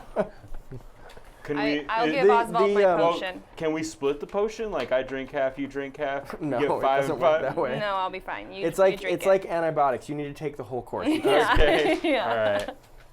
Thank you. I use it and I get 10 hit points. if you believe in that sort of thing. Antibiotics. Vaccines. Vaccines and antibiotics, it's all craziness. So, yeah, and that was actually something you noticed as you were leaving Tyr. Like, it's usually somewhat difficult to find healing potions, but you can kind of work your contacts and figure it out. But the city was, like, tapped dry when you Wow. last left. That makes sense. It was a tough couple days for them. Actually, I think that was The apple. the apple. Yeah. So you ate an apple that healed you, Oswald. Oh, nice. Yeah, they have, the clerics have a magical healing apple tree, and that was the last apple on the tree. And now the tree dies. Because as long as there Never was one to apple on it, it could right. grow more apples. Yeah, you didn't Right. realize that they didn't miss that apple, they just left it and they were They're like, like, that this has is to for stay the there. life Can I of the say tree. that this is the first apple I've ever eaten? Absolutely. Yeah, it's very uncommon. best. Apples are my favorite. Everyone should eat apples. Everybody should eat apples. Druidic magic and apple. Why do half giants No. like Apple Jacks when they don't taste like apples? Oh my god. I never understood. Such a throwback I never commercial understood reference. that like campaign. Yeah. Apple Jacks don't taste like apples. Wait, that is fucking stupid. It's real dumb. Yeah. Yeah, but it tastes. Yeah. Yeah, but it tastes like candy. So shut up while I eat my sugar cereal. Yep. That's pretty much what it was. You get jacked up on sugar, so you Yeah. do not care. Apple Jacks. That's the reason. All right. So the rest of your travel towards the city of gold goes pretty Apple well. Jacks still exist. I have to figure that out. Oh yeah, they do. They definitely do. Yeah. So the first thing you notice as you get on your map, you're still a couple of days away from gold, but the first thing you notice, there's a kind of a ringing, or there's a mountain range that's next to the gold region, and you notice that a lot of like, on the map there's just kind of a lot of like dots or like little swirlies. You can't figure out exactly what that is. And as you get closer, first you see the mountain range, and then as you get closer, you realize that the whole area looks like it's covered in like clouds or weird fog or something. And then you get closer, and it's a forest. It's like just a ton of trees. And at this point, you saw some trees before when you visited that Druid Grove up to the north, but that wasn't a terribly large forest. This is trees as far as the eye can see. Oh. It smells weird, you guys. It does. It does smell weird. It does. There's this very strange smell that you've never experienced before, but it almost kind of smells good, and you realize that maybe it comes from like the closer you get to the forest, the more you smell it, and you can almost smell the dirt from the ground. So is Athos like secretly the good city then? Is that what we're discovering? Like they've Oh, got gold, you mean? trees- Gold. Oh yeah, gold. and I stuff. mean, they have trees. Is this the one where they were trying to like reconstruct the ecology with possibly druidic magic and stuff? Supposedly. So, as you get closer, as you reach the edge of the forest, you realize that a lot of these trees actually have homes built in them. And the trees, you see halflings kind of moving around from tree to tree. And you see a very strong, vibrant halfling community living up in the trees. So that's just kind of at the forest's edge away from the main city of Golg. And you see that a couple more times a couple more villages as you go towards Golg. Finally, you reach Golg, and it is even more so a city built out of the trees. You see huge trees that have had the insides carved out of them to make buildings, and It's pretty impressive. It's really beautiful. And you notice there's a lot of most of the buildings, I should say, are on the ground level. They're huts and yurts and stuff that are on the ground. But there's a good amount of construction that's been done up in the trees as well, in the effort maybe to save space or who knows why. But there's a lot of buildings up there. Lots of vines, and you don't see tons of brick and stone. There's some, but not a lot. I'm going to live here one day. I mean, I want to try to greet one of the halflings. throw a pebble at it. So the halfling responds in kind, throwing a pebble back at your forehead. So now Like you now both we know know the other that is it's not okay. trapped. Yeah. Right. They're not as scared of us now because we've done the pebble You thing. know the standard greeting between halflings that do not know each other. Yep. That's like, I read something online where it was like, everyone's like, oh, it's just a halfling. Oh, look, he's got a rock. Oh, fuck. So you have a halfling in front of you now that's wondering why you're here. I'm going to spout lore real quick and say that about 10% of people who live in Golg have severe seasonal allergies, and no one has any idea what's wrong with them. Because the world is not used to seasonal allergies. Like this pollen. That's not the case. Nope. It's not the case. Mark XP, buddy. I'm just full of incorrect facts. Sorry, this part of the world is new to us, you know. We're still figuring it out. I'm going to say to the halfling, we're looking for the city of Golg. We heard it was. You've reached it. This is it. This is. Yes, this is the great city of Golg. This is after you've gone past a couple of halfling villages. And it's also up in the canopy of the trees. So many Most of our halflings. buildings are on the ground. Oh, we aren't the majority of people. You'll see more humans. There's not that many of us. Was this made all this with druidic magic? I don't. Probably. I don't understand. It was. I don't understand the question. Forgive me if I mispronounce this, because we haven't seen many. These twees, have they always been here? You're pronouncing it perfectly. As long as I've been alive, they've been here. As long as the Sorcerer King has been in charge, she's always made it a focus. When he says tweez, it's actually he's referring to all these halflings that are making like bubbly pop music. Yeah. I think it was made with druidic magic, which is the only good magic. Remember that and let everyone know. We hear the halfling tunes does of not. Bell and Sebastian playing. The halfling does not seem to care. They're like, okay, fine. They're like, okay, yeah, I'll remember that. Okay, good. Everybody but Osvald thinks that this halfling is just humoring Osvald. Osvald, he seems very genuine. Cool. Great, that's what I wanted. So at this point, I think you're looking for your Veiled Alliance contact. Okay. Yeah. Let's. Well, it's. Did we get any indication that our Veiled Alliance contact was a halfling, or should we move more into the city proper? No, you were. No, Just happens to They be the warn us about that. halfling that I greeted. yeah. AD? Yeah. By the way, the We halfling don't is like. see races, so. Yeah. So you actually. Let's see. Your contact was named Sorensen. So Sorensen is the it was your contact in Tyr told you that Sorensen would be here, and it would be very, very easy to find her because they're just not quite as secretive here as they are in Tyr. Okay.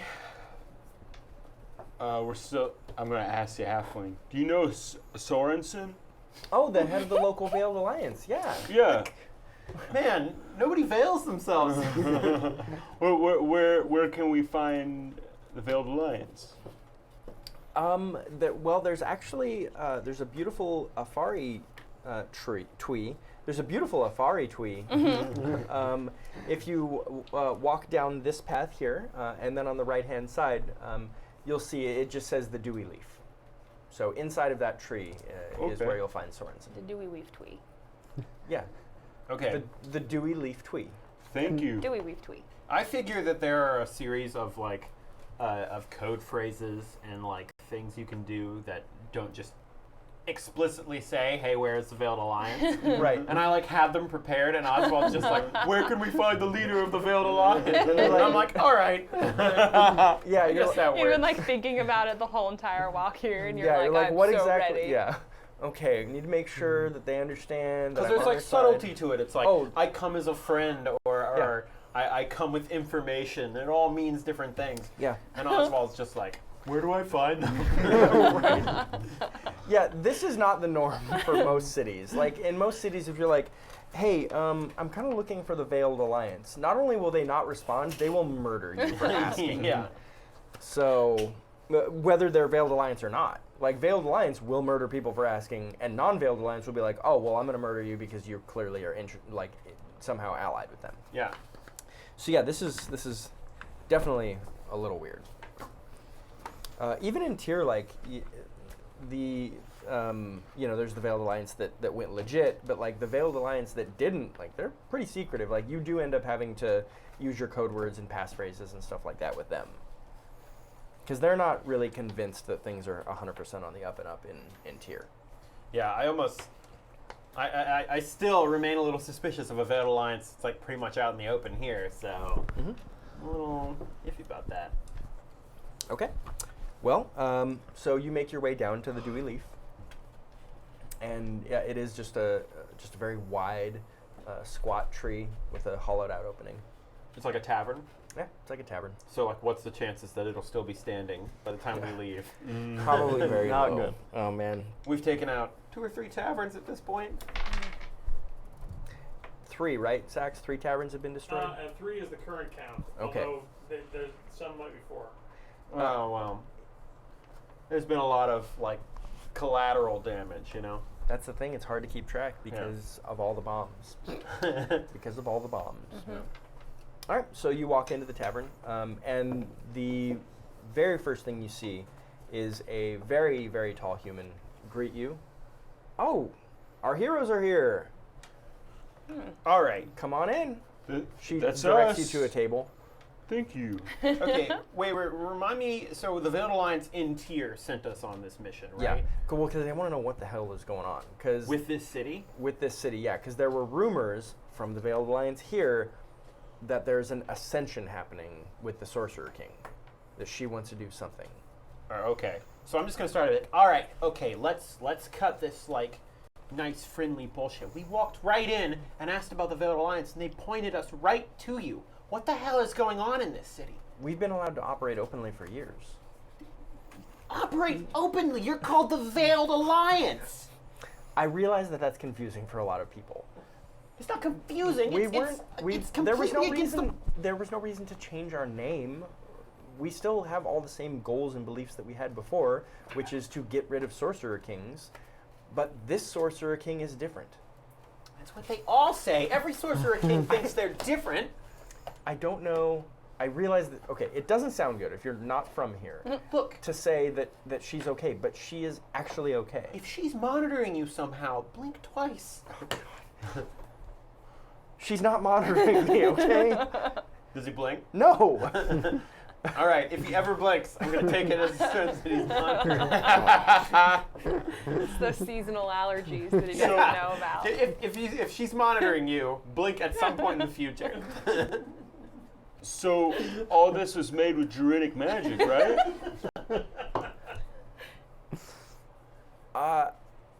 Yes, as far as I understand, this is all made of How druidic great magic. is druidic Well, magic? it seems very nice. I don't have the ability to do it, but I'm So- going to learn. I don't have anybody to teach you. But okay, Oh, but I will learn. I didn't say you wouldn't. I will learn. It's gonna happen. Let's cut to the chase here. Yeah. We have been sent from Tyr to stop a great tragedy from happening. There is more going on here than what you're telling us. I see all of these trees burning down. I see the end of your city as you know it if this ascension happens. unless we can learn more about it. We're all a little shocked by this. What? Oh my goodness. I kind of nudge him a bit and was like, is the trees burning down my fault? Am I gonna do that? Do I do that? did I blow up the trees? Okay, so I guess make me a charisma check. It's a 7. I mean, the tree thing definitely caught her off guard because that's something they're very proud of here. Well, I mean, obviously there's a reason we requested the assistance because no one. There are, for whatever reason, there are a great number of very impressive heroes in the city of Tyr. We don't have that same level of heroics here. Our alliance is strong, but few.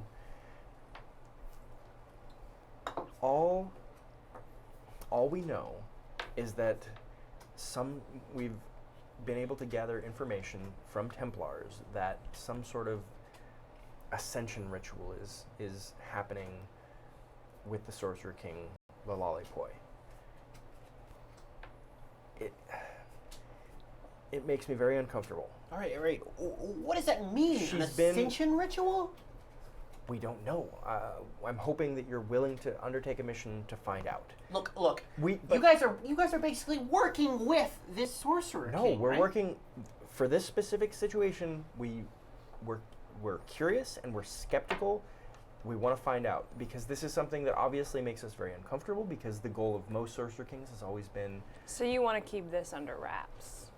Yes, we absolutely want to keep this under wraps. This little All right. Okay. adventure needs to remain veiled. I think I can get behind that. As long as you're bringing us in as outsiders because you understand that your own system is too in the pocket. That's not what I said. I think that's what's implied. If that's what you meant, Blink. I'm not going to blink. You blink one day. You cannot blink forever. You may not understand what you mean. Eventually, she does blink. Knew it. Okay. I'm not saying we've done everything perfectly here, but what I am saying is everything that we've done has made sense contextually. If you understand that we've been allowed to operate out in the open and everything that we've been wanting to do secretly, we've been allowed to do openly, it makes sense for us to not be in outright war with the Sorcerer King. However, that we still know that there's a great amount of power there that we have to keep an eye on, which we have, and that's why we've brought you in, to evaluate this new development. I still think freedom with permission is not real freedom. But it's... I don't know. I don't think of it that way. I don't think of it as freedom with permission. I think of it as we fought hard enough that she was required to give us that permission. She had no choice but to give us that permission. Well, it sounds to me like she lets you guys open out in the open so that there's less of a chance of things underground like slipping through her notice. That's what I think. But since we're here now, we're fine with investigating this. Anything to foil one of those fucking sorcerer kings. Yes, absolutely. Obviously, every city is different. Every sect has to operate differently based on what its own individual needs are. So I hope you'll understand that we had to operate differently based on that. Sure. There's no one size fits all for freedom fighters. All right. I mean, there are sizes that don't fit, though. Fair enough. All right, but One size fits most. One size is fits what they most. call it now. Yeah. we're spinning our wheels now. Okay. There's a small halfling village about a day from here. The hunters of the village left to bring back food for the tribe, and as they returned back, their tribal leader had been gruesomely killed.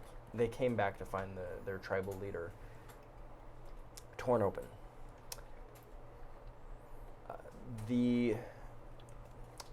This village has always been known to have some sort of ancient, I guess, ley lines, magical courses running through it. If that tell me if I need to speak down, but I think you pretty well understand what I'm saying, right? Yeah. Just rivers of magical currents that are running through the area. Got to hear Medilla. The Lalali has always respected the tribe, and it has never encroached upon their territory. They've always requested autonomy and to be separate from Gold. And of course, she complied and said that would be no problem. But there's rumors. We have caught some rumors among Templars that there's some sort of ritual ascension to be happening there involving the Lalipoi. We still have time. This isn't happening soon. Well, it's not happening right away. So we have our general sense is that we have time. I don't understand. The Lalipoi is supposed to be over 500 years old. Why would this be happening now? Remember, I think she is, by all of our standards, very old, but I think she's maybe 200 at the very most. I don't know where I got that information. I'll be honest, I don't either. I don't know. I felt very strongly about. Yeah, at 200, she's one of the youngest sorcerer kings, actually. Not anywhere close to the oldest. Anyway, Really, there's not like rumors that she's like. There have never been rumors about her age, other than the general misogynistic rumors about age that come with being a woman. Where would I have? But that's just to be expected. I don't know where you picked that up. Maybe some right-wing blog.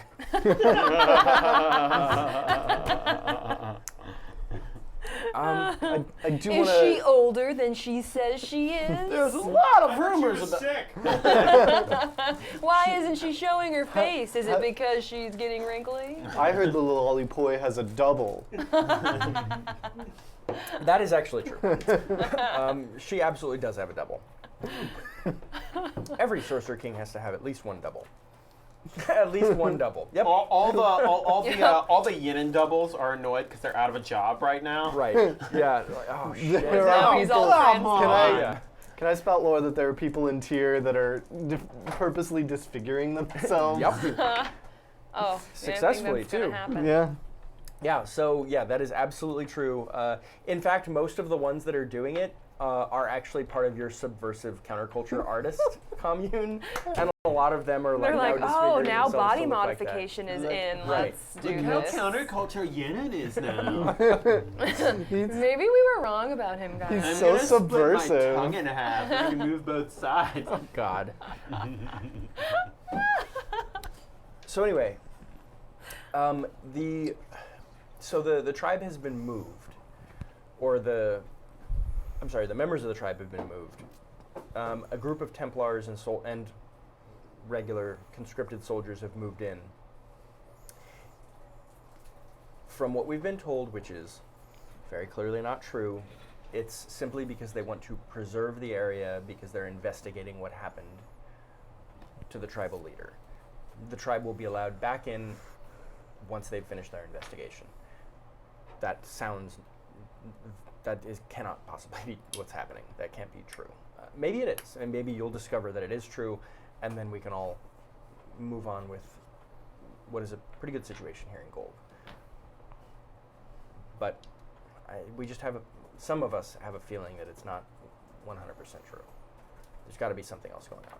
So my hope is that you're willing to investigate the area and see if you can find something that we haven't learned from the Templars. All right. Okay, I mean, I think I'm in. At least to find out what's going on. The area that I'm speaking of, by the way, is a cave near the village, and I'll give you a map. But just at the outskirts of the village is it's a fairly small cavern that you'll be able to explore, and that is really where these ley lines intersect. I'll do anything to make to stop the destruction of the trees that Pithka spoke of. I don't want that to happen. I want to live here one We day. like these trees. Yeah. Tweez are fantastic. Yeah. Oh, tweez. Yeah. Well, We keep saying it wrong. I'm saying it wrong. Yeah. you have we- strange accents. Yeah. Yeah. We don't It's- read. Yeah. So, well, you're starting. Well, I to can read. write, Oh, and this that is where I live. Oh, That was my name, and this is where I live. great. So your name and where you live. That is Important. very impressive. Over half of our population cannot read. Wow. Over Yeah. half, huh? Yeah.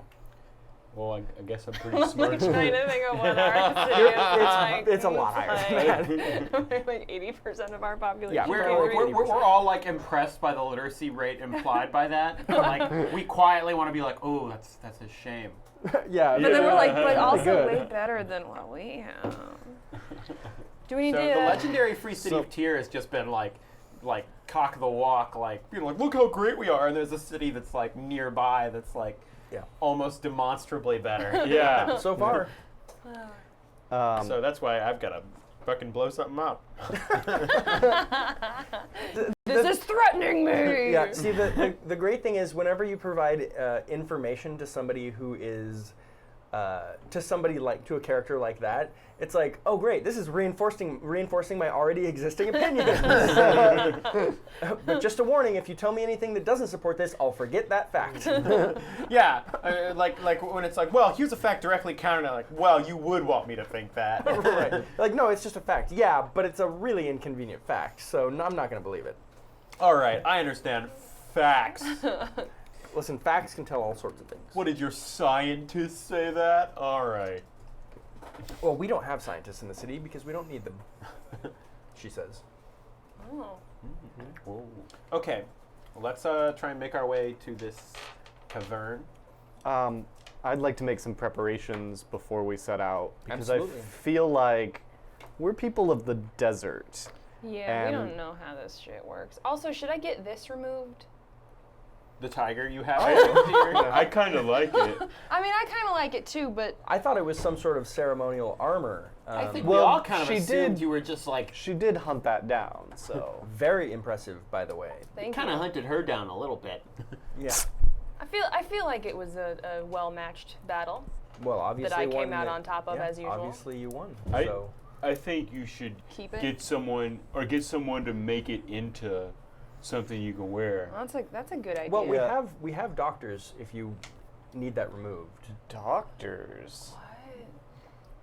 Are doctors a strange concept to us? No, not really. I mean, there She are- didn't have scientists. I mean, Aren't we did doctors have someone who science? traveled with our group that went by the name Doc, Doc, and yeah. was a medic. Yeah. Not that anyone asked him to do any medic. Nope. We're like, don't know what that means. Yep. He's like, I'm a doctor. I can help. And you guys are like, let's go Don't to these believe it. clears. Yeah. All What's your right. weird thing?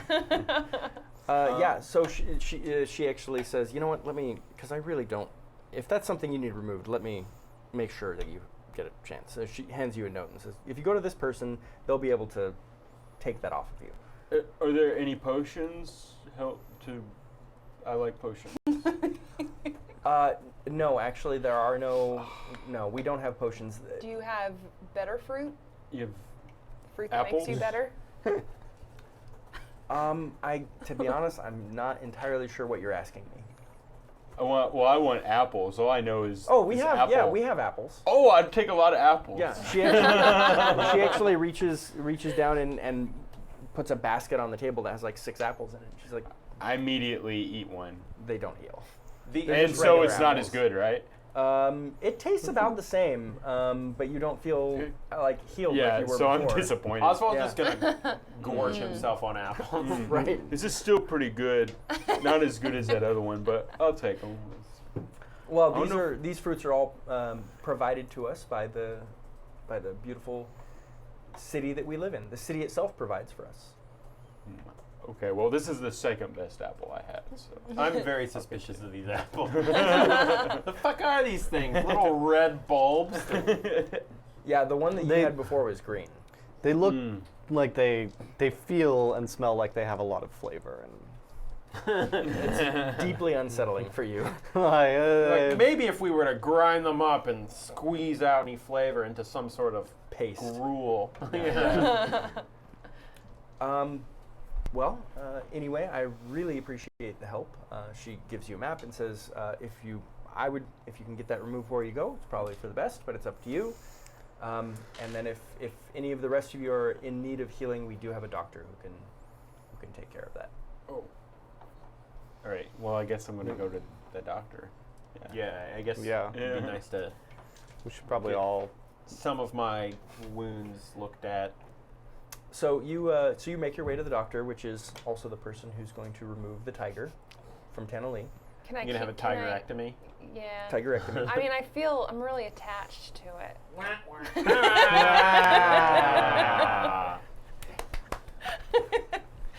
So I'm a little conflicted about having it all the way removed. Can you just like gut it while it's on me and then turn it into a coat while its mouth is still attached and then I can just flop it back over? Yes. Awesome, let's do that. So that is exactly what happens.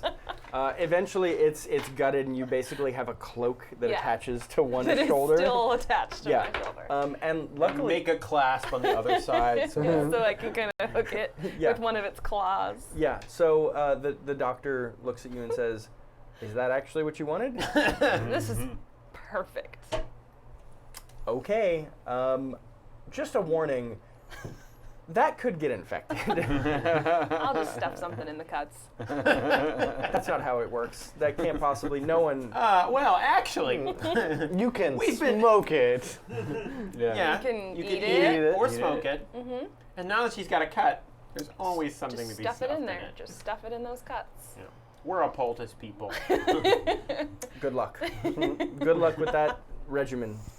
I mean, it did have acidic saliva, so like, is there something that can neutralize that maybe for me? So you want to keep those teeth inside of your body, Uh-huh. but you want me to neutralize whatever acid. Yeah, it I put mean, I in. don't want acid on my shoulder. Okay. I'm going to do the best I possibly can here, but I want you to understand the best course of action is to remove that animal's mouth from your shoulder. Just so And you then- know. All right, And but then if you you can remove the just- mouth, how would it be? How would it you wear it like a attach? cloak, Right. right? With clasps, like a cloak would be worn. It's, you know what, it's fine. If we wanted a cloak, we'd just buy a cloak, though, right? Yeah. Good point. So she reaches back and grabs a flask and just like dumps a bunch of water on like into the cut in your shoulder, and it hurts real bad. I can imagine. It burns like crazy, and she says, "So that's basically, I think, disinfected." Good luck. All right. Does Feel anyone good about else need attention? Not really. Well- I'm at 12 well, out I- of 15, so I'm pretty good. I lost my eyesight. Just recently. What? Yesterday or? As a child. There's absolutely nothing that can be. I cannot do anything about that. That sounds like a. Some doctor, you guys. That sounds like a permanent problem. I can't really. Do any of you have any cuts that you need tended to, or? Oh, I've got a lot of those also. I have a little bit. Like if we were to put a number on it, let's say on a scale of 1 to 26, how bad is your pain? I need about 7. 18. I have about 8 cuts. Okay. So she just stands in the center of the room, starts moving her hands, chanting, and a warm green glow fills the room, and you all heal 5 hit points. All right. We didn't have to stuff anything in our cuts. Yet. Except green light. I should say we didn't get to stuff anything in Yeah. our cuts. Yeah. I'm gonna say, is that druidic magic? Yes, it's courtesy of the Earth Mother. Wow. Our great Oba actually gave us that power. See how Oh, great yeah. druidic magic We is? should live Oba? here. Lalili Poi, she gives us this power. Fucking. All right. I wish. Felt pretty nice though, right? Yeah, it always feels nice. That's a pretty good heal. I wish Yenin was more like her. I've been telling him about druidic magic. I've heard of this Yenin. Yeah. Yenin is a scourge to the world. Oh. There Yeah. we go. Liking this place better. But if I've been trying to tell him if he used druidic magic, he could change. But You've done what? I've told him that he should use druidic magic. It'd be better because he's using bad magic. That's why he's bad. And you told him to use druidic magic. Yeah. It's better. Has he done that? I don't know. He said he was interested. It's a good sign. No, that's a terrible sign. But druidic magic's always good. I don't understand. No, it's not always good. Yeah, What? no. It's not always good. Nothing is always good. That's what. Hold on. You told me. When the ghost of Baba E came to Osvald. He Okay. lied to me? Did you? Oh. Okay, let me ask. First of all, let me ask the rest of you. Is this ghost real? We did actually see this ghost. Okay. Wait. Yes, it's very real. Okay. The I buy second it. The second thing is, even if this ghost is real, is that exactly what the ghost told you? Did the ghost tell you that druidic magic is always good? Oh, I guess I did put a little bit something on. I guess she said it is a Added a little good of thing, your but own. she didn't say it was always good. I guess that's a good point. Because there are a lot of good. I mean, I'm so sorry because it seems like you're kind of invested in this. But I just want to be clear. There are a lot of things which are good but can be used in bad ways. Like swords. Explosions. Yeah, like, Explosion. and I was gonna say gruel. If you Gruel. eat too much, you get a tummy ache. Yeah. Even if okay. it's unseasoned, which is the best way Yeah. to enjoy gruel. It's like a halberd can be good unless it's broken. And It's then not you can't good. use it. Yeah. Exactly. Okay. And you become the Order of the Broken Halberd. Yeah. Right. Yeah. Okay. I'll keep that in mind. Thank you. Okay. Sorry. I She shake shakes her hand. Well, I hope you enjoy your stay here in the city. I'm sure it's very different from Tyr. You said that a weird. It is. We'd actually, you guys seem to have some very interesting ways. Where we're from, there's not tweez everywhere. It's very barren. I've only We'd- seen tweez one other time. Well, you have to understand the tweez give us life. The tweez give us everything that we need. The tweez are really the great protectors of our city. Is there someone we could learn a little bit more about? Someone who that? speaks for the Twees. Oh, the twee A speaker. twee ambassador. The Twee speaker. The twee speaker. So I use this in another role-playing game that wasn't on Twitch, but the Lorax, per se. Who speaks for the Twees. It's interesting. Have you been to the city before? First time. Oh, it's your first time, and you know of the Lorax. Very strange. I don't even spell lore for that one. Nope. Yes! Well, certainly. If you're interested, everyone is allowed to. It's we have a public park. Everyone can go, and you can meet the Lorax. If you like. Okay. Yeah. All right. It's- Yeah. She directs you just down this path, and after about a quarter mile, just turn to the right. You'll see the park. Okay, so if we find like this figure who I assume is probably kind of central in the park, we do probably want to get onto our actual mission. in We've this got all whole the time thing. in the world. It's okay. But I want to approach anyone who seems as though they may be the Lorax, and I just want to be like, So you do. You leave the doctor. You head down the path. You get to the park, and you see what is very clearly the Lorax in a carbon copy form of the actual Lorax. nice. Said, Mighty Lorax. I have to understand what's going on in this city. Everywhere else I've been in the world, and I've been all over the place. Having a single tree has been a difficulty, but you've got glades all over the place. Everything about your soil, the light, it must be different here somehow. How could this possibly be managed? Look, if the Sorcerer King is doing something bad, I want you to blink. The Sorcerer King has created all of this.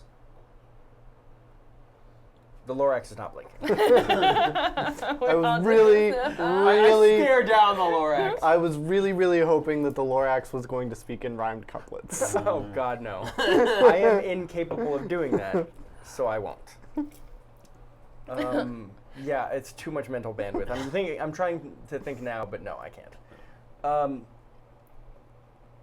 I don't understand why this is so. Well, I do understand. I understand why it's so difficult for people to believe.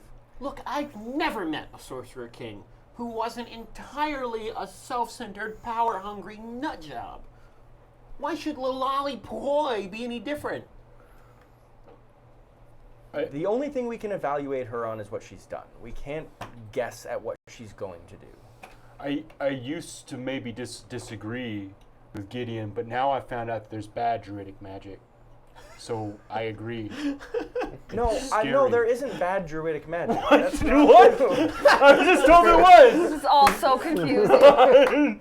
No, Oh, I don't know what my opinion is. okay, hold on. Understand. Who told you there was bad druidic magic? The doctor.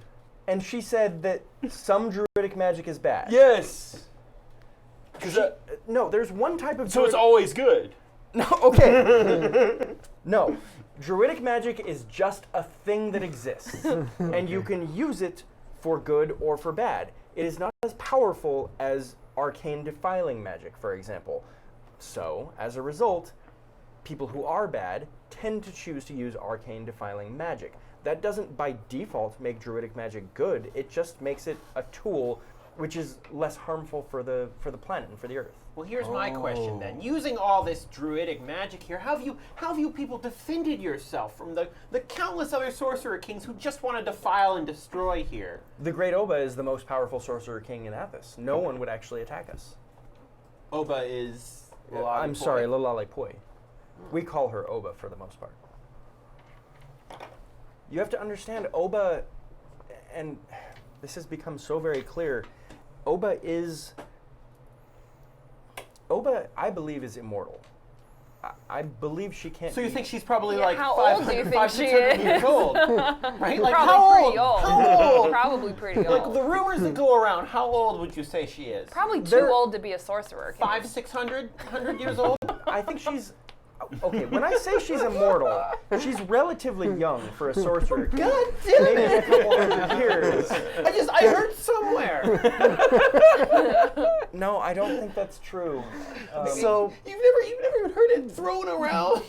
Can you listen? If you're going to, do you have any citations? If you don't have Source. citations, I was sure I heard something about Lolali Poi being particularly old. All right, okay, bucket. I'm sorry. Your certainty is not evidence. So, I actually just came here to understand a little bit more because I feel like we're not well equipped to move through the forest, being from the desert. I understand. Most of the world is Yeah, in a much different place. and so I came to see if we could learn some of your ways, how we might use the forest to our advantage rather than. Yeah. This terrain is insane. This terrain is insane. It's a couplet! I'm sorry. I was just repeating your friend. I'm talking that way because it's the Lorax. That's how we're supposed to talk to the Lorax, right?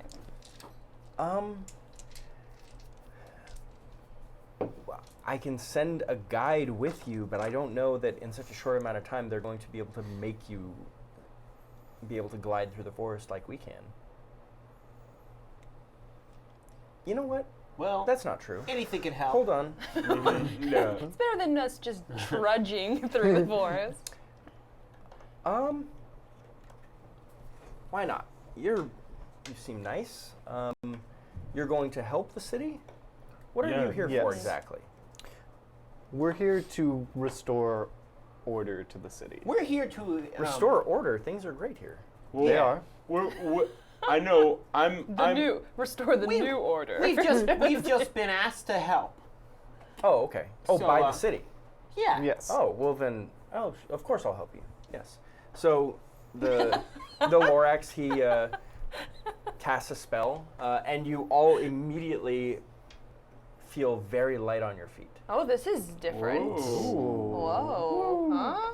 Yeah, for you two in check me out. particular, it's very weird. Yeah. I'm doing a little dexterity dance. you're Yeah, doing I a start dex dance. jogging him in place and doing exercises. It's Woo, look at those high knees. Yeah. Woo! Yeah, so normally when Osvald jogs in place, and he does it a lot, it's very like clunky. Yeah. But this definitely is more like this is more like a beautiful ballet dancer's lightness on their feet. I try to do a backflip. And if we're doing dexterity, it's a 7. You succeed. Yeah. Still figuring it out a little bit, but you did it. Didn't look pretty, but I did it. Well, what is? I don't understand the second part of that. Well, if you don't, do you want which of the two options do you want? One or two? I want 2. Okay. 2. That's the number that I like. Go ahead. So, yeah, you guys feel like nimbly bimbly little Nimbly-bimbly. panthers or Hurrah! panthers or mountain lions. I Or think that my cat is giving me extra It's giving you That's probably cat-like it. reflexes, I the think. cat. I think it's because feel we like it, bonded on a cellular level. you do actually notice as you say that, like you do actually feel a lot of tingling in your shoulder. So I think that's a good thing. when has tingling gone wrong? I feel like never that I've experienced. well, there you go. Okay, so any other questions for the Lorax? The Lorax says. Take one of those needles out of my pocket and just stick it. Yep, I- we'll I- stick in the I'm needle gonna- and I'm it gonna be immediately like- feels better. I'm going to look around and kind of whisper, last chance to blink. I don't want you to take that blink that I just did as evidence because it is legitimately just a blink that I did to roll my eyes. Okay. Everything is fine. It here. was a I get it. sarcastic blink. I wink at him and go, everything's fine. We'll see you after we get back. Coming for you, buddy. But seriously, things are fine. Things are fine here. Okay, well, I'm obligated to ask. So it's druidic magic, right? yes, Yes. yes, Good. It is. Well, Well, it can be good. It can be good. Sometimes it can be bad. It depends on who's using it. that's exactly all I was trying to say. Yes. Thank you. I figured it out. Thank You are so smart. Oh, thanks. All right. Oswald, I can't funny. believe you solved the mystery of druidic magic. Yeah. I did. I I say know let's now. try and make our way to this ascension cave. Because time could be tight.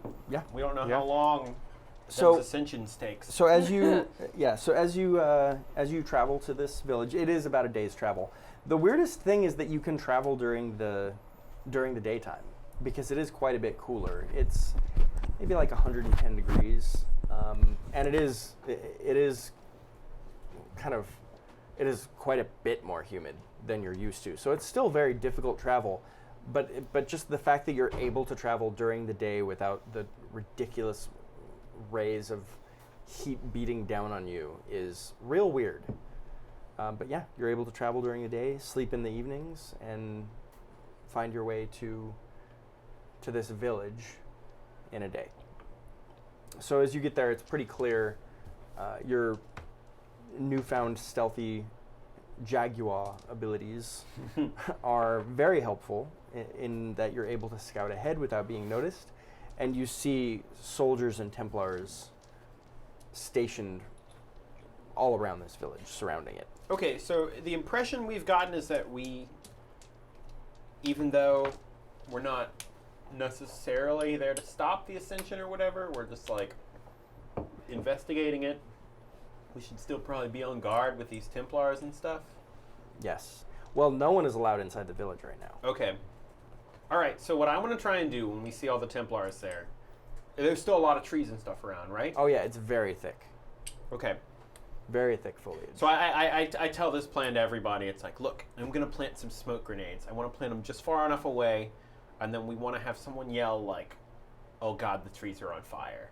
because they have all this wood around here. Like, fire's got to be a big issue. Maybe we can draw some of the Templars away from the entrance to this area.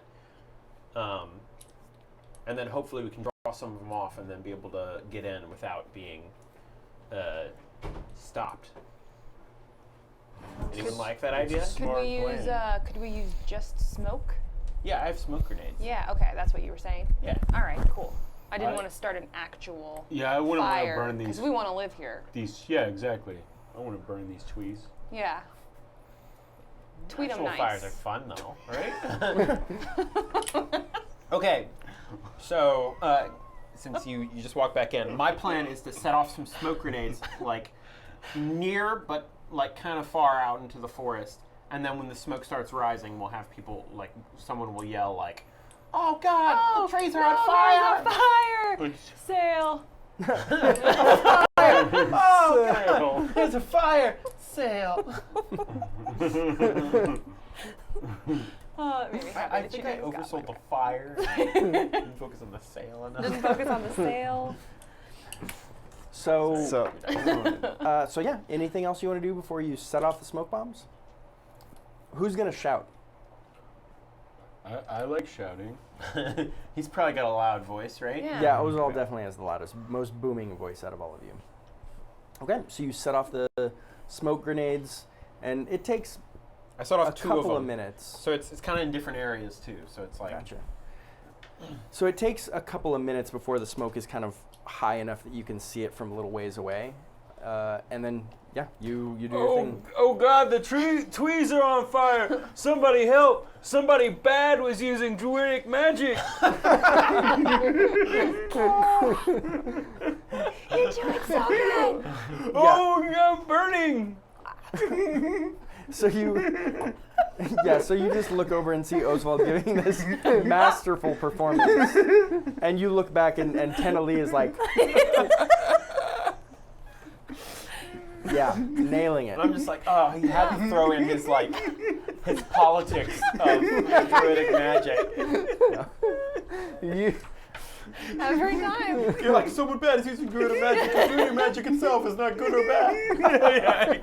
But somebody used it in a bad way on these tweets. Okay.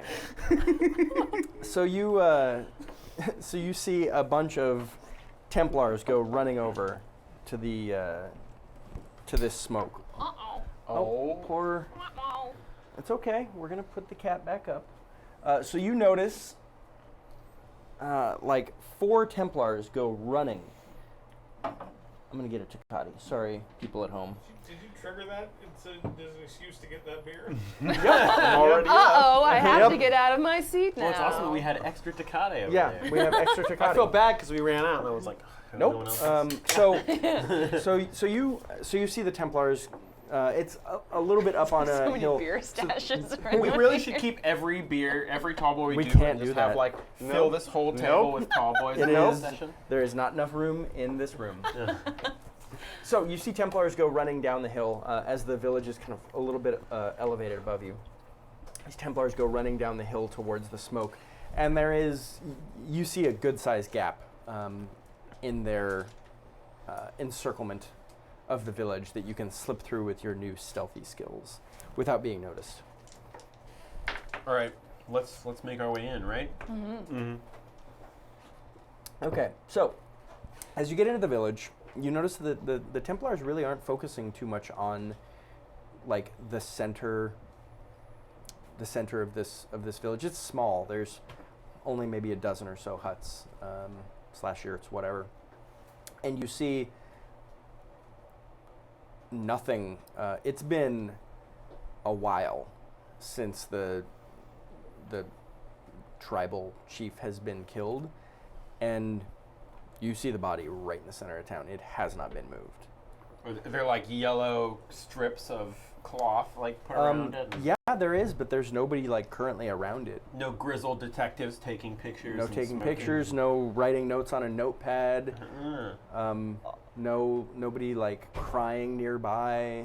Willem Dafoe listening to music and recreating the Yeah. crime You don't see anybody wearing blankets because they were Drinking just hot cocoa. victims. Yeah, drinking hot cocoa. That's not happening either. Osvald, is there a ghost we can speak to? I'm going to try to speak to a ghost. Okay. Guidance. Yeah. Make me a wisdom check. Is Grawl still following us around? You don't see him. We already fought one of the Champions. champions, so. Yep. It's actually pretty good. That's an 11. You definitely get a little, like the hairs on the back of your neck stand up a little bit, and you think there might be a ghost around here. There's a ghost around here. It's not saying anything, but there's a ghost. Shy? Yeah, it's a shy ghost. Okay. Yeah. Keep trying. Like maybe later. Okay, maybe later, yeah. Yeah.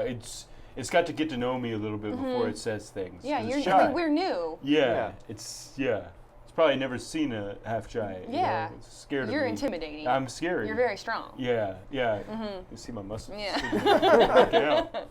It's- So despite the city's proclamations, they don't seem to be doing too much investigating of the body or the grounds or anything. They're mainly just blocking off access to the village and the cave, which is just a little bit east. There's actually a path that goes down towards the cavern, and you see this. You see the body, and it is exactly as gruesome as it was described. It's been torn open from the inside out. I don't know if we have, we don't From really have the any inside real out. forensic experience, but is there, like. But do we need it? Yeah, right? That's a good question. It's a good question. If we, go by the body, can we, see anything that seems like. Does it look like it was, ritualistically slaughtered or something like that? Here's the thing. I would like to spend an hour sort of looking at the body and trying to discern the circumstances under which it wait. violently exploded. Can I counter that by saying I don't know if we have an hour? Because we've basically As you look, distracted these Snuck in. people. as you look around, you think you could easily have an hour because they're Yeah. basically posted at the perimeter. There's no interior patrols. Oh, so going we on in already the village. made our way through the perimeter. and you're with that inside the thing. village. Yeah. They're just posted at the perimeter, keeping people out. Okay. Then Okay. yeah, take your time. All right. Oh, you're gonna do the. Oh yeah. Everybody. This is true divination. Yeah, fair enough. Um, Everybody cover the your best cover but your eyes. most useless yeah. skill. It's so much fun though. Okay. So that's that. I'm gonna grab it. Oh, I want to know. Okay. We're good, right? You We're grabbed good. it? Yes. You can open your eyes, guys. So, eyes to the sky. So, the vision that you see is you actually see things through the eyes of the chieftain, and you see all of the hunters and huntresses. Do I need to gender that word? Probably shouldn't have. Probably. Yeah. But you know what? It's okay. So anyway. Yeah, because in Skyrim it's Ayla the Huntress. Oh, there you go. So So- that is a word. Yep, Okay. definitely. Anyway, so all of the hunters and huntresses leave, and the chief is left on his own in the village, and that's one of the nice things about being the chief. It's good to be the king. The chief doesn't have to go out and hunt, and just kind of waits until everyone gets back, and he's just sitting at the fire, watching the fire, when a figure breaks through the tree line and comes walking into the center of the village. And it's a very tall woman with an oak headdress with leaves all over it, and she's got vines and just various plant and tree-based Yo, that's accoutrements lolly fucking boy, yo. all over her. That's a lollipop fucking boy if I've ever seen one. And she nods to the chieftain, and the chieftain gestures for her to come over. She sits down at the fire with the halfling, and they just look at the fire and eat nuts for a while. They roast nuts on the nuts. yeah. They roast nuts on the fire and eat them. Chestnuts? Chestnuts roasting on an open fire. Oh my god. This is getting Christmas style. It's getting Christmas Too style. soon. It's too Christmas soon. style. We're not ready yet. We're not done with Halloween style. We just started Halloween style. The chieftain just looks over at Lalalipoi and says, "I'm surprised it took you this long." And she says, "Well, you knew it had to happen eventually." He stands up. She stands up. How old does she look in this vision? God damn it. Well, I guess I don't see Does it. she so. look- I would describe her as between 150 and 600. so somewhere Does in she there. look younger now? Like maybe she's had some work done to hide how old she really is? Well, I don't know if this is her or her double. Oh, Oh yeah, that's true. it is pretty complicated. Yeah, it could be her third double even. And so they both stand up, and you see two leopards come just running from the forest into the village. And as they get closer, you realize that they're not physical animals; they're spiritual. They're incorporeal, actually. And they come in and just dive into the chieftain, and then literally tear their way out from the inside. And the chieftain's corpse falls to the ground, dead before he even hits the ground. Damn. So that's what you see. That could be so false. That's how this stuff works. This is a dangerous vision because there are assumptions to be made. But you guys, I've never been wrong about a vision. Usually you're pretty very good spot point. on. I mean, I also very much want to believe it if you tell us that, because Yeah, so you've always shared your visions before, right? Yeah, no, Yeah. this one is no different. I describe, actually, as I'm having the vision, was describing. So you What go was- through the terror that happens as it's happening. Yeah. She's bad. I mean, You can yes. tell by the Well- description that she's using druidic magic. She's bad and using druidic magic. She's in a bad using way. She's using bad druidic magic. druidic magic. She's making bad choices with druidic Druidic magic. It's not how you're supposed to do it. No, That's not how you're at supposed all. to do it. That's not how you are supposed to do any So of this. just for funsies, I pulled up our Twitch stream on my phone, and I can watch us. But now you know what's going on in chat, which is supposed to be a secret. Well, Wait a minute, this is ahead of where we are right now. Whoa! What am I about to do? Was the vision accurate? Yeah. So, the problem is, of course, maybe the vision is not true. But Yeah. so far, he's been very, very accurate with his visions. Well, in the it past. very much confirms my bias already. So you yeah. love this I'm vision. like, yeah, of course she betrayed him and tore him apart as a sacrifice kind of thing. And of course, because like I am infallible, I always have the right visions. It's just that sometimes Sometimes the future usually, doesn't play nice. usually you guys just misinterpret what I say. Mm-hmm. So Because didn't you say that like a sorcerer was like powering me up when instead they were just like sacrificing me? Yeah, to- you were just What being was the murdered. goal of of trying to murder me? There was Oh, like you some were ritual actually going So on, you were right? you were achieved murdered. you achieved a higher power, a higher plane of existence. You were being powered up. It's not my fault that no one understood that that's what I was saying. Right. You weren't being turned into a killer golem cyborg so much as just your blood was being used as a component for something. Okay, well let's try and make our way into this cavern then. Sure. Which, Yeah, you have no trouble doing so. You walk down the path. You see this. It's just kind of an open cave with little rock outcropping. Not much to it. Dark. You can hold up a torch, see just fine. As you walk inside, it's not very deep. It's only about it's about 15 feet wide as you walk into the cavern, and then it opens up into a huge vaulted cavern, which is probably 20 feet tall and 40 feet wide, 30 feet to the back. So it's a big cavern. And you see really beautiful frescoes painted on the inside of this cavern. there are some that are, some are beautiful, some are a little more simplistic. It looks like the older they are, the more simplistic they are, but the more the tribe went on with this tradition, the more, they kind of started having people specially, special artists to do it rather than just having people do it. So, and you can even see it in the style. You can see the style changes from one area to another as you look across it.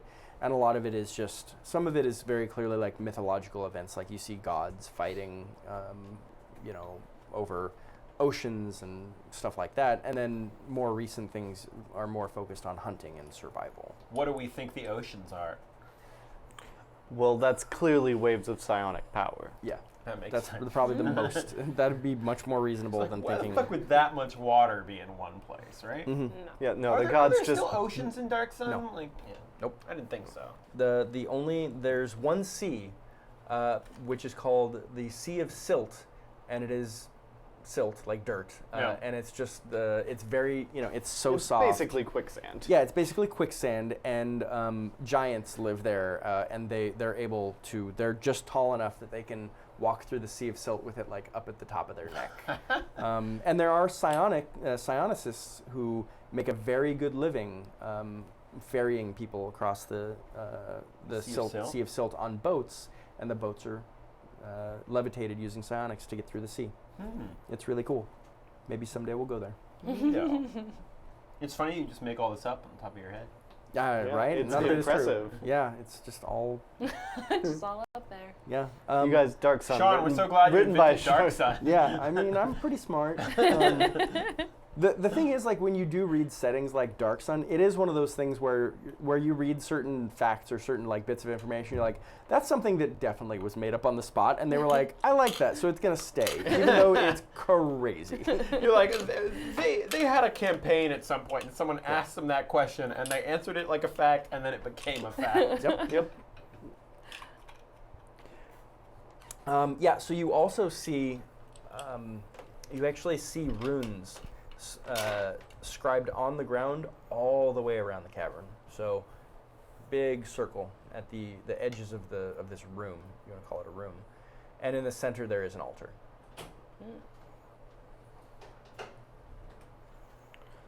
So, Whoa. Osvald, there's a cavern filled with runes, and there's an altar in the middle.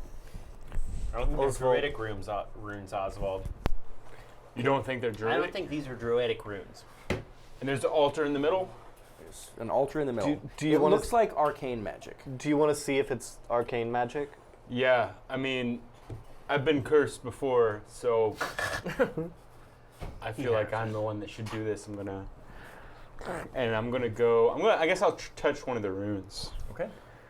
So you walk up. Whichever one's the shiniest. While dabbing.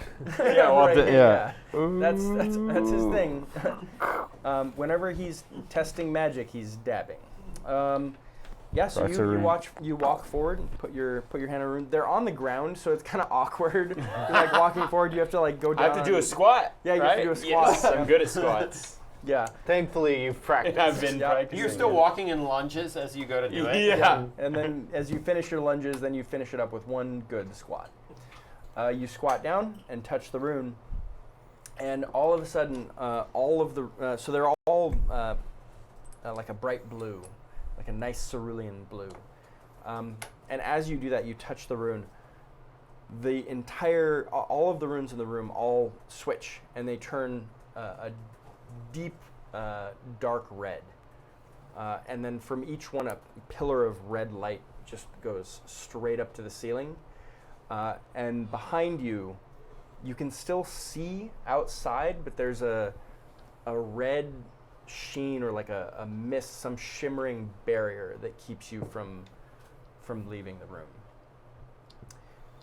Inside of all of these red pillars, ghostly figures appear. And they don't seem concerned with you. They just start floating very slowly towards the altar in the middle of the room. I'm gonna stand right in front of the altar and get my halberd ready. Okay. So do we recognize like the style of any of these ghostly figures, or do they No, seem they're like very like stereotypically like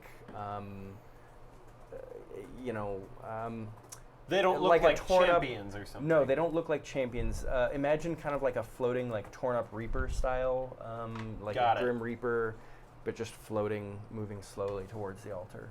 None of them carry weapons or anything. They're just very slowly going towards the altar in the center of the room.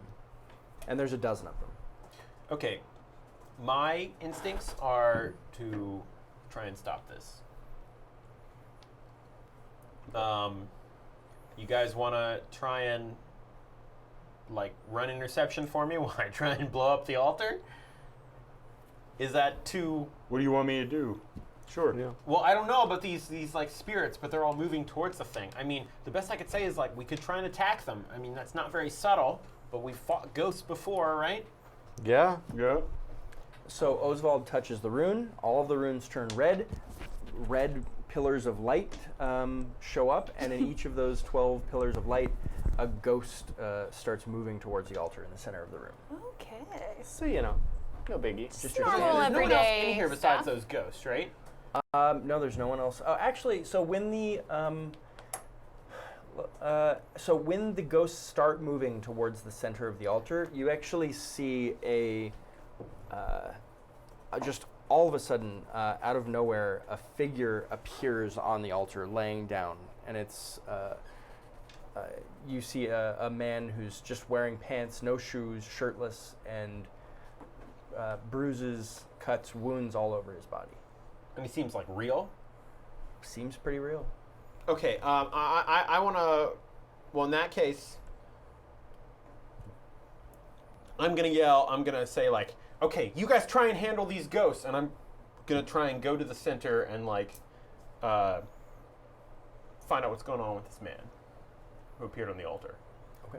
I'm gonna swing. I'm gonna project force the nearest ghost. Tenna, what are you planning on doing? Okay, so we just have ghosts coming towards the middle, Yep. towards an altar with a guy on it. With a guy on. With a guy on it. All right. Yeah, I'll ready my shield and sort of stand in defense for if any of them attack next to Osvald, or Okay. near Osvald. And are we all together? Yeah, you're all Yeah. together. All right. Okay. What's your plan? I'm gonna reflect on the interconnectedness of all things, and That's pretty good. Everything is pretty interconnected. Okay, so I'm gonna have Oswald go first then. Oh. That's Whoa. a failure. Why? That's gonna be a 4. Okay. So you project force. You just like flip around and project force. And unfortunately, you didn't notice the guy on the altar right before you projected force. You noticed right after. So your project force actually hits the guy and just like knocks him off the altar, and he just rolls over and hits the ground. Oops. We're here to help you. Well, he looked like he was unconscious before that, so he is still unconscious. Okay, so you are basically making a defense check, right? You're defending Oswald, or are you defending the I'm altar? gonna defend Pithka Okay. while he's doing his magic stuff. Okay. Make me a roll for that. That's Psionics, plus thank you. Constitution. Psionic stuff. No. That's a good number too. I know. Oh, there you go. Six was fated. Yeah. Fated. Okay. So you got 12. Yeah. So you have 3 hold for defend, which I you don't should have a move use sheet. defend very often. How's this work? That's on there somewhere. There you All go. right. Defense. You have 3 hold that Cool. you can use for that. Okay. We'll have Pithka go next, actually. So I reflect on the interconnectedness of all things to gain 3 Okay. focus. So you have 3 focus. And finally, Okay, Gideon. I'm gonna run, and I see the guy get hit off the altar. I'm actually gonna still try and run to him and kind of like throw him over my shoulder and like get him out of the area of the altar. Okay. So yeah, you're. Because it seems like, to me, it seems like this guy's like been put there as a sacrifice sort of thing to these like ghosts that are going in. What do you know about people being sacrificed? I've been there, done that. So. Yeah, he's very experienced. So as soon as you run over and grab him and pick him up, sling him over your shoulder, and kind of move him away from the altar. All of the ghosts immediately, they looked like they were very focused on just getting to the center of the altar. As soon as you do that, they all kind of shake free of whatever it is that they're trying to do, and immediately just start moving towards you, all of you, just individually, like they're moving to attack. Okay, cool. So we broke something they were trying to do. Yeah, you broke something, that's for sure. Yeah, so you can all go in order now. So you have a dozen ghosts, Okay. all of which are moving towards you individually. Like all of you have ghosts that are moving towards you. Doesn't matter who you are. You've got incoming. We each have 3 ghosts, essentially. Yeah, you each have 3 ghosts. If only we had our one-session dwarven shaman, then spirits couldn't attack us. That would have been real helpful, especially since you're underground in a cave. Yep. Yep, this was what he was made for. Poor guy. I mean, maybe he's still around. All right, so I guess I'm going to attack one that's coming at me with project force. All right, project force. It's going to be an 8. Okay, so you run in and deal your damage to this thing. Or no, you're staying back, right? Because you're projecting force. Yeah. Okay, yeah. So you stay back and you just throw off a boomerang of psionic energy towards this ghost, and roll your damage for me. Whoops. I was trying to flip it. I was trying to flip it like a coin. Right over top. There we go. 3 with 3 piercing.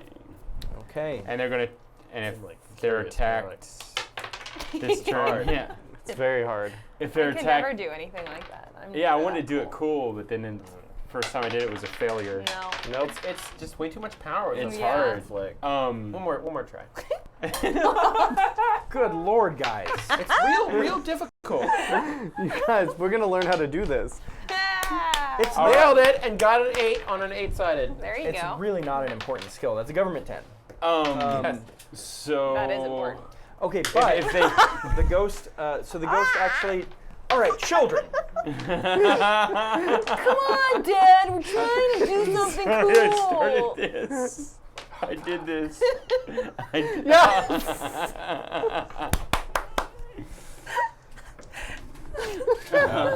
I think I'm missing one of my 10-sided dice. Oh, it's right there. Oh, here. No. That was one of these, and Darrel okay. recovered it. Oh, good, good. Okay. Everything so, is fine. Everything is great.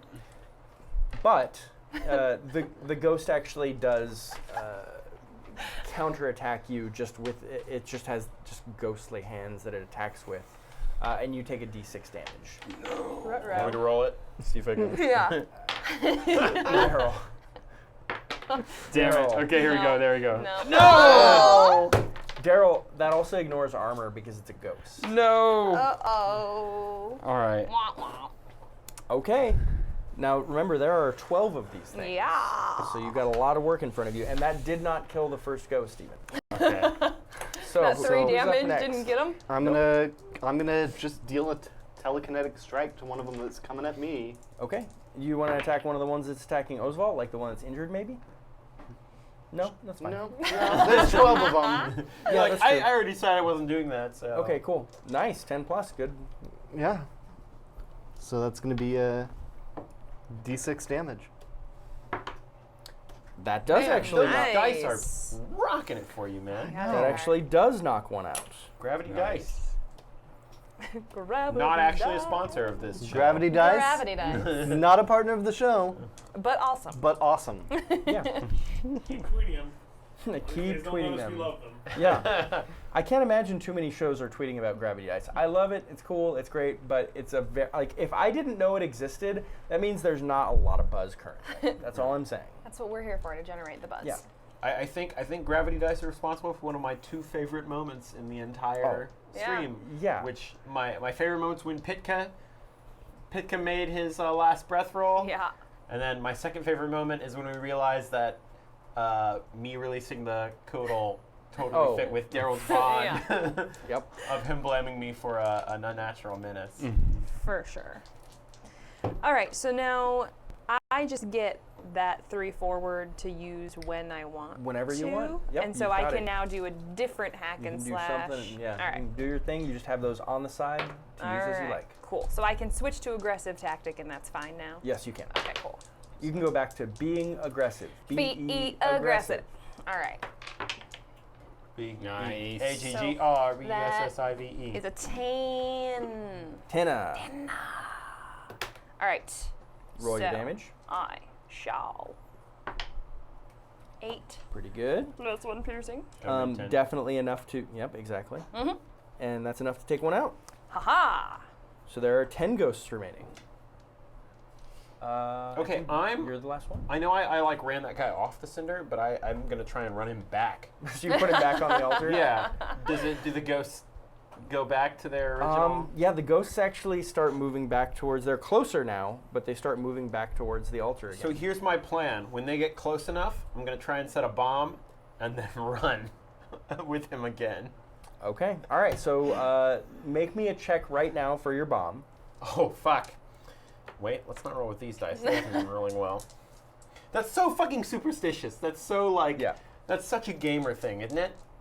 Yeah. It's crazy. Oh. 5, 6, 7. Okay. All right. Well, so not a straight fail. Could be worse. I think I get to pick one. The bomb explodes more or less when planned. It does full damage, or it demolishes a structure as big as its range instead of just weakening it. I'm going to choose that it explodes more or less when planned. I think that's probably your best choice. Because the others could kill me. Yeah. Yep. Okay, so it explodes more or less when planned. Yes. And you're saying you want to wait until the ghosts get closer for it to explode, Yes. though? And what's going to happen is the ghosts get closer. I light the fuse and I throw the body over my shoulder and try and run out of the area. Cool. All right, who is next? Start of the round, the ghosts just seem to be moving back towards the altar. They're no longer looking to attack you guys. I'm going to attack the one that you injured? Yeah. Okay. That's going to be a 7, 8, 9.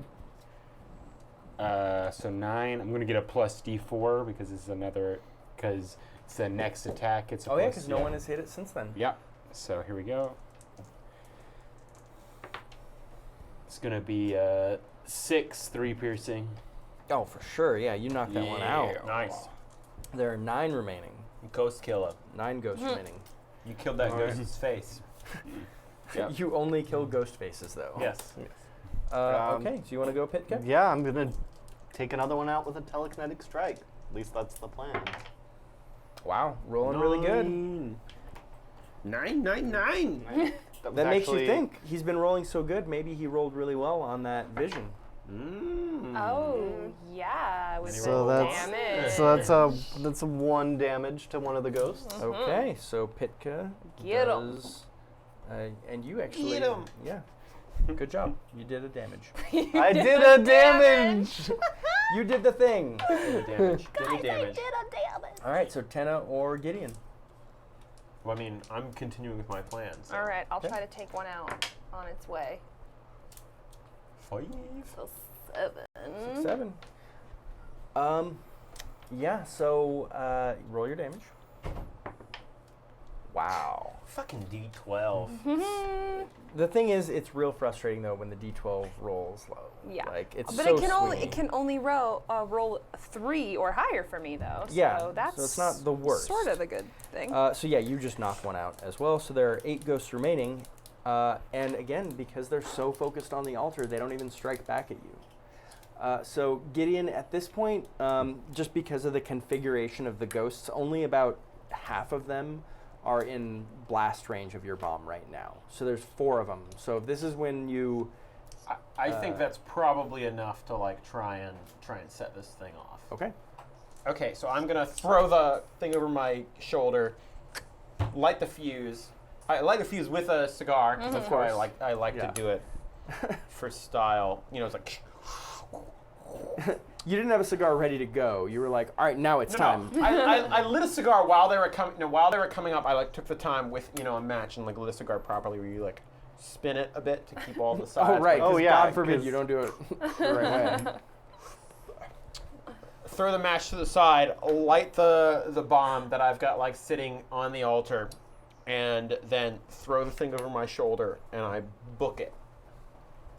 So hopefully, like 4 of these things are in the middle. Yeah. Although it's only going to do 1d10 damage, so. It does go off more or less when you plan it to. Yes. Like you're kind of running off, and you're like, nice, it's definitely about to go off, and then it kind of waits for a second. You're like, you turn around, and then it blows up, and you get a little singe on like the side of your beard because you probably should have kept running, but you were expecting to like have one of those things where like the explosion like knocks you forward or something. Yeah, and I was kind of counting on that like that like little extra propulsion. boost. You're And like, it's oh, not it like, didn't show up. What are you doing? Tenna, how many hit points do you have? Let's see here. I have 13 hit points left out of 26. And Darrel? I have 16 out of 24. And Gideon? Full hit points, 15 out of 15. Hey. And Pithka? 16 out of 19. Okay. This side of the table I used character names. This side of the table I didn't. Interesting. What? It's because you've forgotten our real names. Yeah, you guys are just We're not that characters to me at this point. Like, oh, Jordan is Gideon now. So, that's where we're at. Roll your damage for the 4 that are in the blast radius. Come on, give me a good roll. For fuck's sake. It's a bomb. It's a bomb. 3? That No. does not kill any of them, I'm sorry to say. But the nice thing is there's 4 of them that have taken 3 damage now. I'll take it. Yeah, but I'll tell you, if you would have done the full 2d10 damage, I should have just gone for that. yeah. Because I've worst got case most of my scenario- hit points, and I also I have effective 3 armor for explosion Oh, damage. that's right. So, worst case scenario, You could take 17 damage, yeah. which would kill you. Would kill which But would that's kill you. That's the But that's absolute unlikely. worst case scenario. That's if everything goes exactly right. Can I just roll 2d10? As yeah, let's though- just find out. Let's Let's see just what it would have see. I done. just want to find out if I would have died. No. No. No. And no. you definitely would have killed them. Would have been great. They would have died. Fuck. There's a lesson to be learned there, Jordan. Is don't Never worry, half-ass don't things. don't half-ass things, and don't worry about if bombs are going off when they're supposed to. Worry about if they're exploding hard enough. Yeah, and I feel like that's been my character's philosophy the entire game, Right. and I You betrayed it played a it little safe. bit right now. Yeah. Okay, so It is a very small cave. we're back to the top. There are still 8 ghosts remaining. They scatter. There's 2 on each of you, and you're up. I'm gonna telekinetically strike one that's close to me. I'll Okay. give you +1 forward on this Ooh. as using one of my holds. Wow. So that would normally be an 8, so that's a 9 with the +1 forward. Nice. All right. So the ghost counterattacks you for a d6 damage. Okay. So this is my damage Okay. to the ghost. This is a 3. That kills it because it's injured. And you take 2. 2. No armor. No armor. All right. Tenna, Osvald, Gideon. One of them that's close to me, have they taken damage? There's one that's injured next to you, yes. Cool. Each of you has an injured one next to you. Those 4 that were injured just split. Okay, I attack the one close to me that's injured. Okay. Actually, I attack the one close to me that isn't injured. That's going to be 12. Boom. And here we go.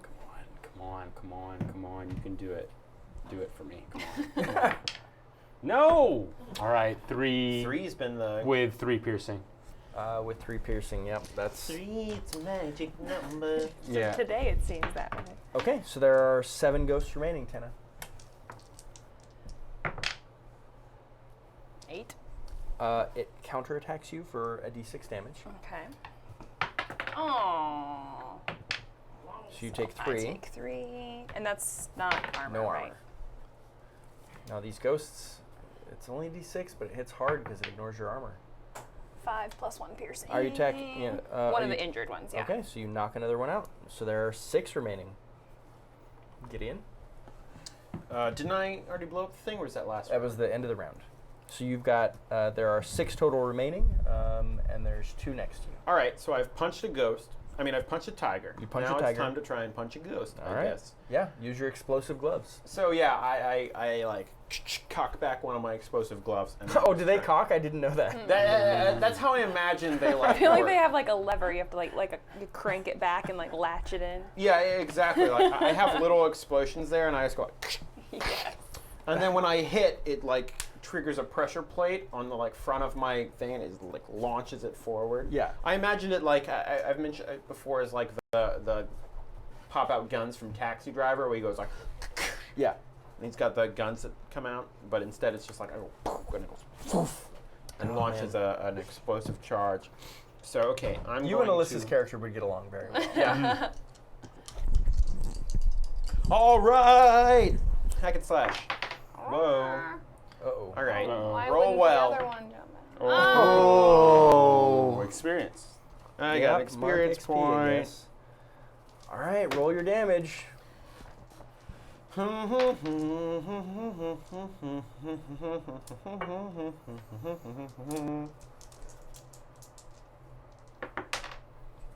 Well, I gotta roll in this thing.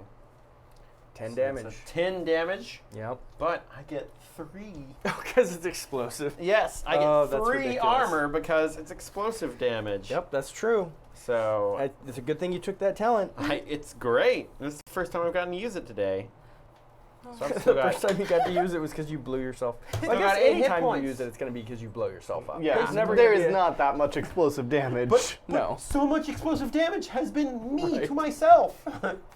It is sadly true. Like I've almost killed myself like 4 times now.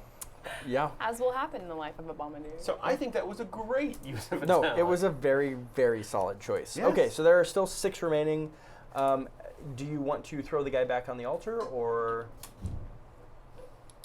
I'm still keeping him over Okay. my shoulder. I just wanted to lure him there. All right. there So for three that of the explosion. remaining 6 are injured. The other 3 are not. So they just continue attacking. So the ghosts at this point, they're very it's pretty unimpressive. It's pretty inimpressive because they're just like doing this to you. Stop it. Don't. Yeah, but it has that when it actually does like graze your face, it has this like chilling feeling to it. Farquaad heals Tenna for 1. Thank you, thanks, Farquaad. Hey. Okie doke. So who goes first? I'll attack the one that I attacked last time. Okay. Project force. That's pretty Nice. good. That's an It's a 11. very good roll. Boom. He's gonna get a plus D4 for this. Here we go. I'll bet you kill it here. Yeah, let's do it. It's gonna be a 4 and a 1. That's a 5. You with absolutely 3 do kill it. piercing. Yeah. Ha So there are 5 remaining, 2 of which are injured. Tenna or Pithka or Gideon. I'm gonna use a telekinetic strike. Yeah. Damn. Damn. So Them rolls. Are It's a you 4. attacking an injured one? yes. Yes, you are. So there are 4 remaining. One of which is injured. So Tenna Lee or Gideon? So, I mean, I know I just blew myself up a little bit, but I've still got another glove. You absolutely do. And it would not be Gideon if he wasn't interested in using the other one. No, so I'm definitely gonna try and attack the ghost again, because I still haven't punched a ghost with an explosion yet. Much better. Yeah. That's a 10. So that's a D8 plus a D6. Oh, cooler dice. Wow. That's as much as it could be. Boom, 14 man. damage. That's pretty fucking That's a awesome. lot of damage. So Yeah, it's pretty believe it or good. not, that does kill one. What? Yeah, you absolutely demolish the ghost with an explosion. And there are 3 remaining, one of which is injured. At this point, the ghosts actually, I don't think, there's not even enough of them to complete the ritual. So cinematically, we'll say you guys finish off the rest of the ghosts. Because even if they somehow got to the altar, it wouldn't matter. All right. So you guys together finish off the remaining 3 ghosts, and yeah, you have a guy, and you still have the altar, and actually you see all of the runes are still glowing as well. All right. I stiletto the guy to death. Okay, that makes No, I sense. don't do that. I don't do that. I'm He could be joking. evil. It's Dark Sun. It would be kind of funny though, just to like try and save this guy and then just murder him. All right, Be next like, room. Now that the ritual is not a threat anymore. Yeah. So what was up with that? So let's walk up to the altar, I Yeah. guess. Why not? So we do have this guy we kind of saved from it. Does he seem he's alive? He's definitely alive. Okay. He's just unconscious. Can we try and like wake him, like smack him a little bit? Yeah, you can like splash some water on his face, and that will quickly wake him up. Who are you? Who We're are here you? to stop whatever's going on here. We're the Dark Sun Darlings. Oh my God! We don't say that. That doesn't happen. It's only fun because it makes you so mad. Can I attack Pithka? I will use my direct attack to redirect it toward me. I think I've heard of the Dark Sun Darlings. You haven't. It's not a real thing. Oh, are they not a real thing? Okay, then I guess I haven't heard of them. Who are you? I don't remember. I was. I remember I was. There was a change happening. I can't remember. There's some sort of. It was really important, though. It was very important. We saved you. Save me from Ghosts. ghosts. It was probably druidic magic by a bad person. I Well, actually nev- disagree with you. Yeah, that's Oswald. right. That's actually true because it did seem arcane, which is always bad magic. Oh, I know what this. Oh, I can't believe what's happening. Where? Tell me about. Tell me about the world. You're in the city of Glurg. Was that what it was called? Golg. Gold. I was like, was it Glurg? I was close. I mean, it's not crazy. Glow. Which is the world has been taken over by what we can only assume is defiling magic of the Sorcerer Kings. Most of it is Oh God. desert. This is the only forested area that really we've ever run into. Okay, I remember. Oh wow. That means it didn't work. What didn't work? I was trying to stop the champions. That worked for a while. We'll put Well, it that way. There was a. So these champions used defiling magic. They were essentially kings, and they used defiling magic to destroy anyone that stood against them. They had incredible armies, and there was some lore that said, or some people called it a prophecy. That's beyond my beliefs. I don't agree with that concept, but a lot of people called it that, of an Evangian, and this Evangian would be powerful enough to take down any sorcerer king, would be nearly immortal, would have unlimited power. And if I could make this transformation, if I could become an Evangian, then I'd be able to restore the world and take out the sorcerer kings. It's a combination of arcane and druidic magic. One of those is bad, always. Well, no, Wait, what? no, because I wasn't using defiling magic. I wasn't using defiling. I was only using preservation arcane magic. That's a So thing. you're telling me that arcane magic can be good now? This is more complicated than we Oswald is thought. like, the fuck is this world that has philosophies that can be complicated? It's like there's all these gray areas. I don't like this bullshit. I don't get it. I originally I didn't like it probably as much as you don't like it, but I did realize that there isn't inherently anything wrong with arcane magic if it's used the right way as preservation magic, preservers. Okay. Preservation magic. Okay, I'll remember that. Please remember that. Preservation magic. But the problem is, obviously, I wasn't powerful enough, so it didn't work. Someone has to be tremendously powerful to survive the process for it to actually take. What kind of power do they need? Well, I was a student of the Way, so I thought between being a student of the Way, having spent several years training in druidic magic, and then learning some amount of arcane magic, I thought that would be enough. Osvald, I want to learn druidic magic, and I know the way. Should I do a psychic thing? I do a psychic. You do a psychic thing. Osvald, I've been carrying a sword that is of great power. Yeah. Maybe it's meant for you. Oh. But what about this halberd? It is Okay. nice. You did Well, spend you a lot of money getting You it don't fixed. have to. It's not neither or thing. Like, Oh, okay. like you can still use the halberd.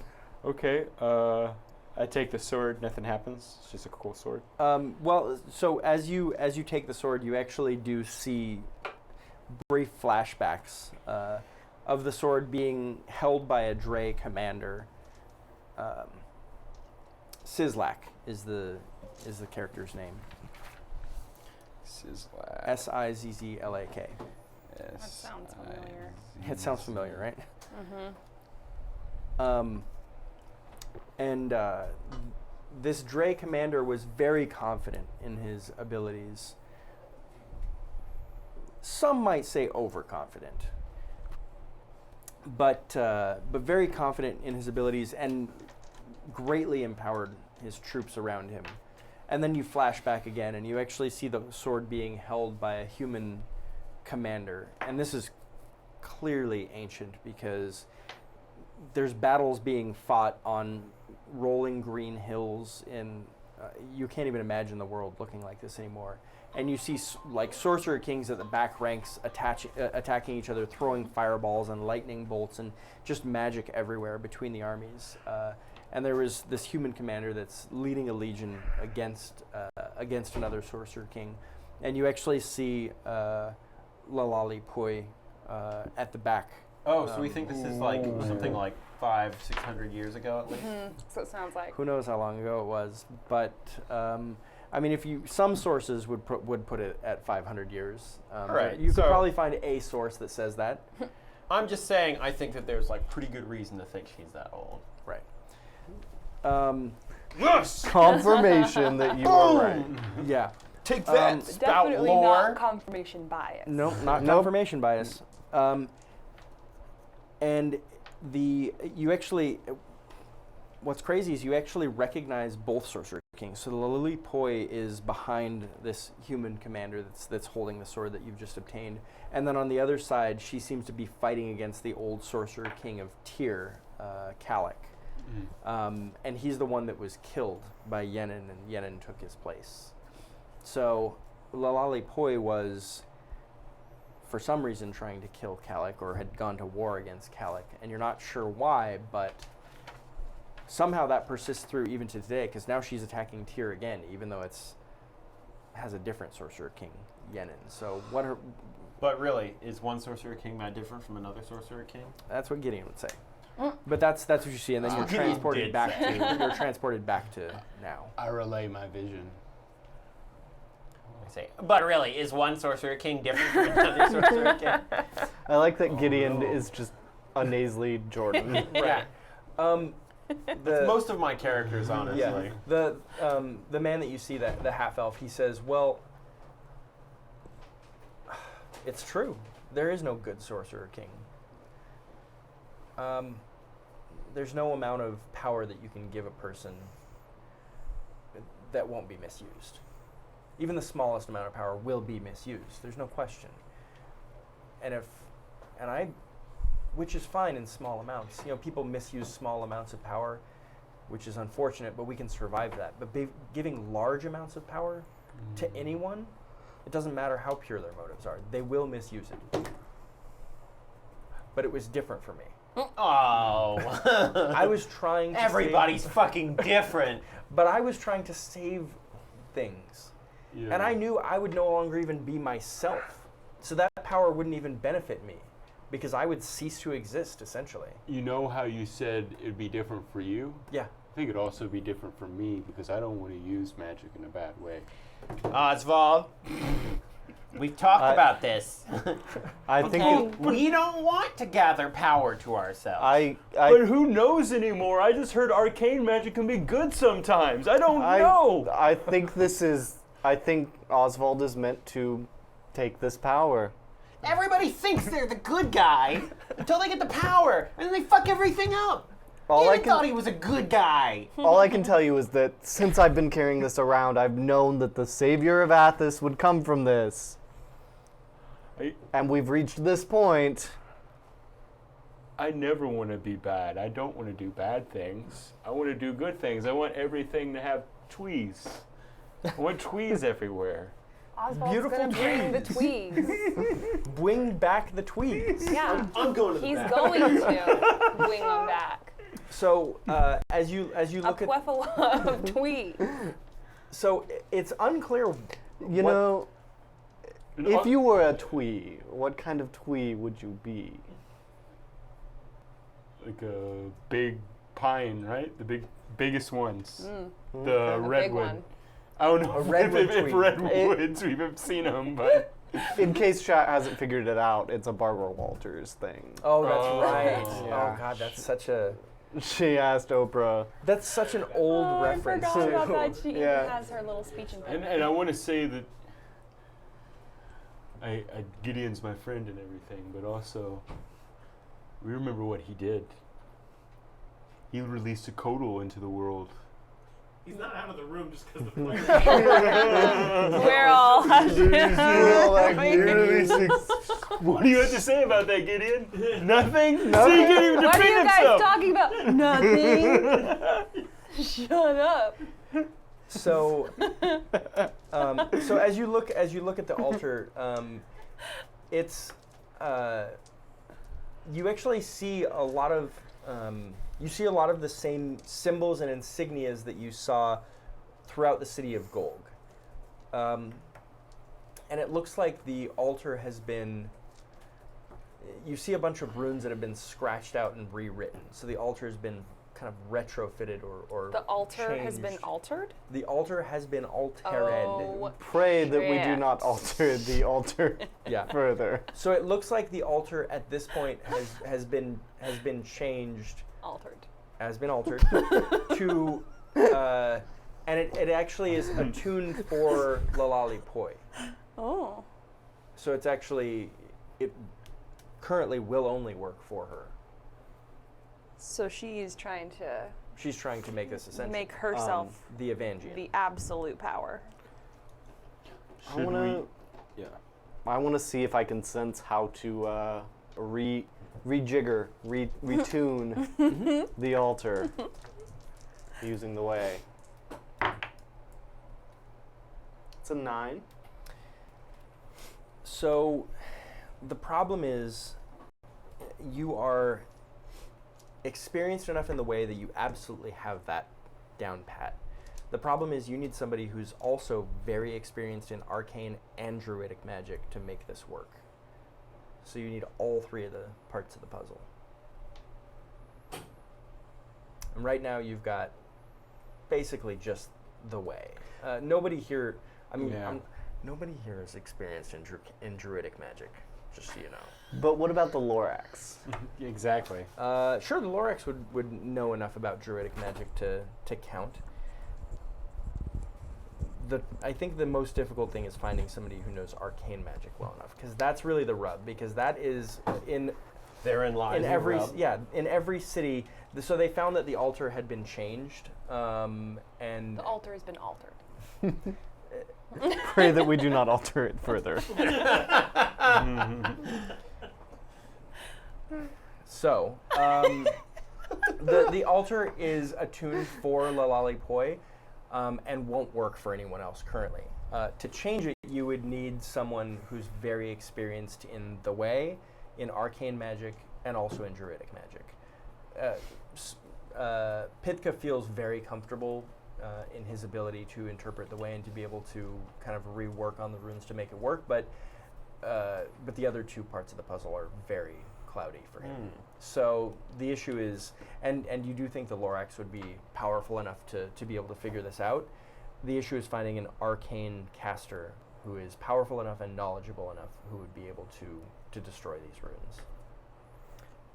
I think Yenin owes us a favor. He's the only person I know. Yenin, okay. Do we might not really owe us a want to show Yenin an altar Maybe that not. can give him ultimate Listen, power? you make a good point. Because from what I Tenna remember Lee from thinking our pretty group, straight right now. I mean, I remember Gideon having a little bit of a problem with Yenin's Not drive super for pro power. Yenin, yeah. Yeah. But there's no good. I've been paying attention. I don't know of any. I know that arcane magic can be used for good now, but I don't know anybody that's But the good real that question uses is it. Yeah. Yenin good? No, I That's don't. the real question. I mean, I don't think that's a question at all. It's just a starting point. Of I don't trust people that we anyone know. is actually good. Except Well, I maybe guess you it's time guys. to reveal to the group that I am actually an arcane caster. I've been pretending to be a bombardier. Twist. Yeah.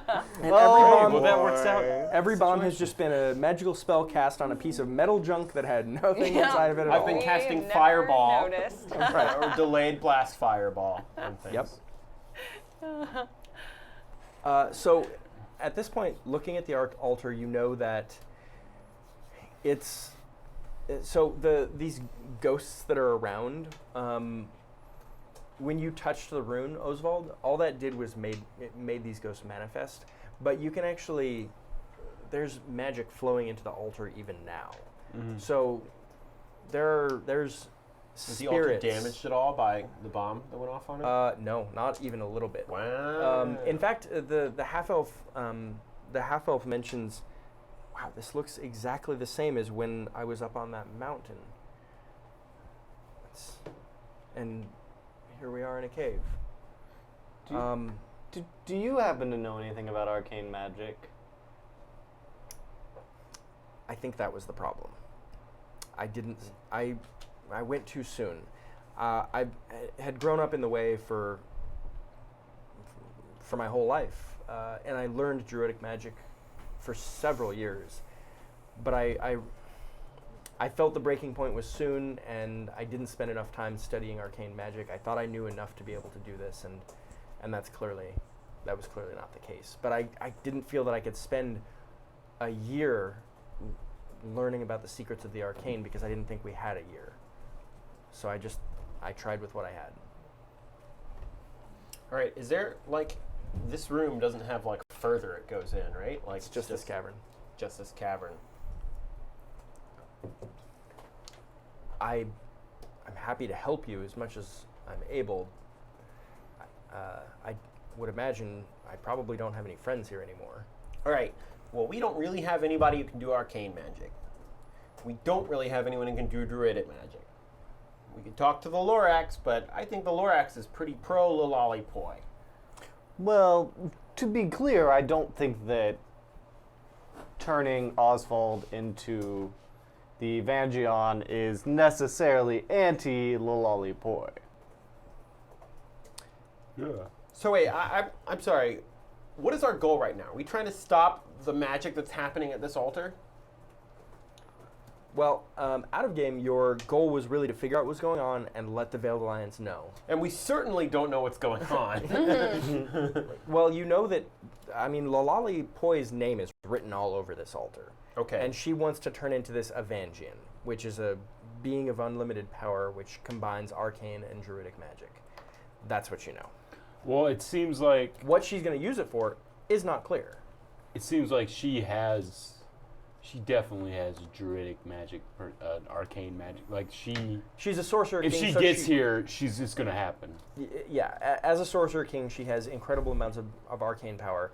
looking around at all the trees and forests and everything, you think she probably knows a pretty good amount of druidic magic. Whether or not she has access to the way is unclear. But like, but that is the most common thing in Athos. Right. So you're like, the chances are pretty high if she knows how this whole system works that she took care of the most common. Yeah. Mm-hmm. So that's really- why I'm advocating that we take the power before she can even get access to it. I don't think we have the ability to take the power. No, we don't. That's the thing. So Definitely Why don't not. we problem save is someone either here to and send destroy a the runner altar- back to the... So destroy the altar or to use the altar, you need minimum those three things. From there, basically, she's just going to show up and use it, and there's nothing you can do about it unless you stop her. What I think we gotta do is stay here and send a runner back to, like, keep most of us here, send a runner back to the Veiled Alliance, see whatever support they can send us, and if that support doesn't get here before she does, we fight her off the best we can. Yeah. Because I don't think we can afford to let, even though she seems to be benevolent, like absolute power corrupts absolutely, and I don't even believe she's benevolent. So Pithka's vision scares me. We have to stop her. yeah, and Pithka didn't just make that up as a negotiating tactic for sure. For sure. So you actually That's not how my abilities work. So you send a carrier baby pteranodon back. Oh, nice. We got carrier baby pteranodons. Yeah, carrier baby pteranodons. That's the standard male system in Dark Sun, and you send that back to your Veiled Alliance, contacting Gold. The VA. Yeah, exactly. And then that's gonna, head its way back to Tyr. But you know that at this point you're looking at reinforcements from Tyr. Who knows? I mean, by foot, it took you guys 5 weeks to get here. So we'll see what happens. That's where we're going to stop for today, with you guys sitting in a cavern containing ultimate power. And then next week we will see what comes up. All right. Thank you so much for tuning in, guys. Let's talk about characters. Does anybody have bonds they want to resolve or alignments? I feel like I resolved the bond of me and Tenna shared a vision when we drank demon blood, right? Oh, maybe that didn't get resolved because that doesn't make any sense. Yeah. But we'll figure it out one day, right? It's gonna happen. Yeah. That's a tough one. Yeah, that's gonna be a real concerted effort. Real tough bond to resolve. Yeah. Yeah. Well, we'll figure it out. Anybody else have a bond they want to resolve? I don't think so. No, none that I can make a good argument Okay. for. Yeah. And you guys have your alignments mostly figured out? Yeah, the only thing I haven't resolved alignment is evil, but I don't think I'm evil. What is the evil? What is the goal? Shift danger or blame from yourself to someone else. Oh, well, that's not that. I feel like you've resolved that. I'm several sure that's times happened over. before. Yeah. I don't know. I've pretty much taken danger upon myself most of the time. That's true. Actually, you've been upset when the blame for bombings have gone to someone else. Yeah. You're like, no, it was me. Maybe I could have resolved it back when Yeah. it got put out as a false flag, but that wasn't my choice. That Yeah. was Yenin. And the good news is you'll have plenty of opportunities still. Yeah. Does anybody have enough to level? Pithka? I think I do.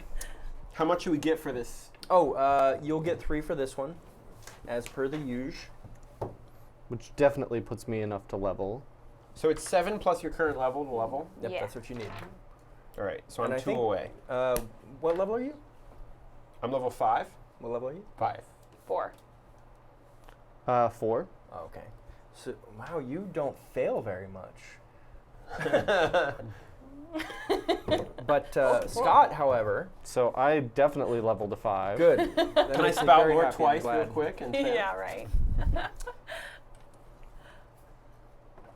I'm glad that Scott levels. Now, Tenna is the only one that's not quite there yet. You guys are pretty much right at that point, though, with our Season 1 heroes now. Yeah, So you guys nice. have basically caught up to them. Fight. Fight them. Hey, can you talk about where psionic powers are in the Dungeon World book for the players at home? So I actually have been using the psionic powers from this Advanced Dungeons and Dragons 2nd edition handbook. Whoa. And I'm Oh sure. my god, I love the look and feel of That looks Advanced cool. 2nd edition books. Yeah, it's so simple and yeah. beautiful. It's a great. Can I? Yeah, can I? Yeah, you can get on Yeah, it. just rub it a little bit. Oh, wow. Oh, yeah. Oh my god. It's a book.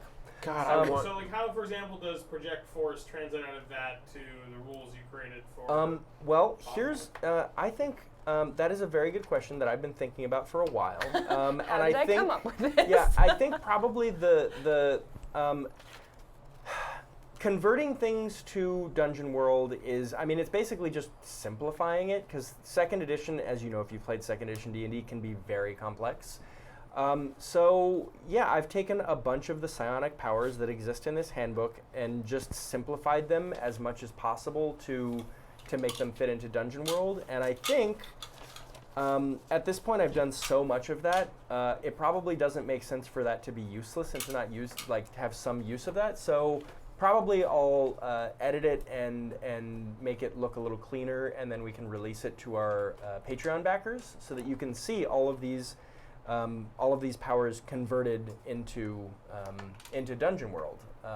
Also, if you guys are interested in psionics in general, they're going to become more and more prevalent in our Dark Sun world going forward. So please continue to donate for things like the empathic feedback or Ego Whip. Ego Whip.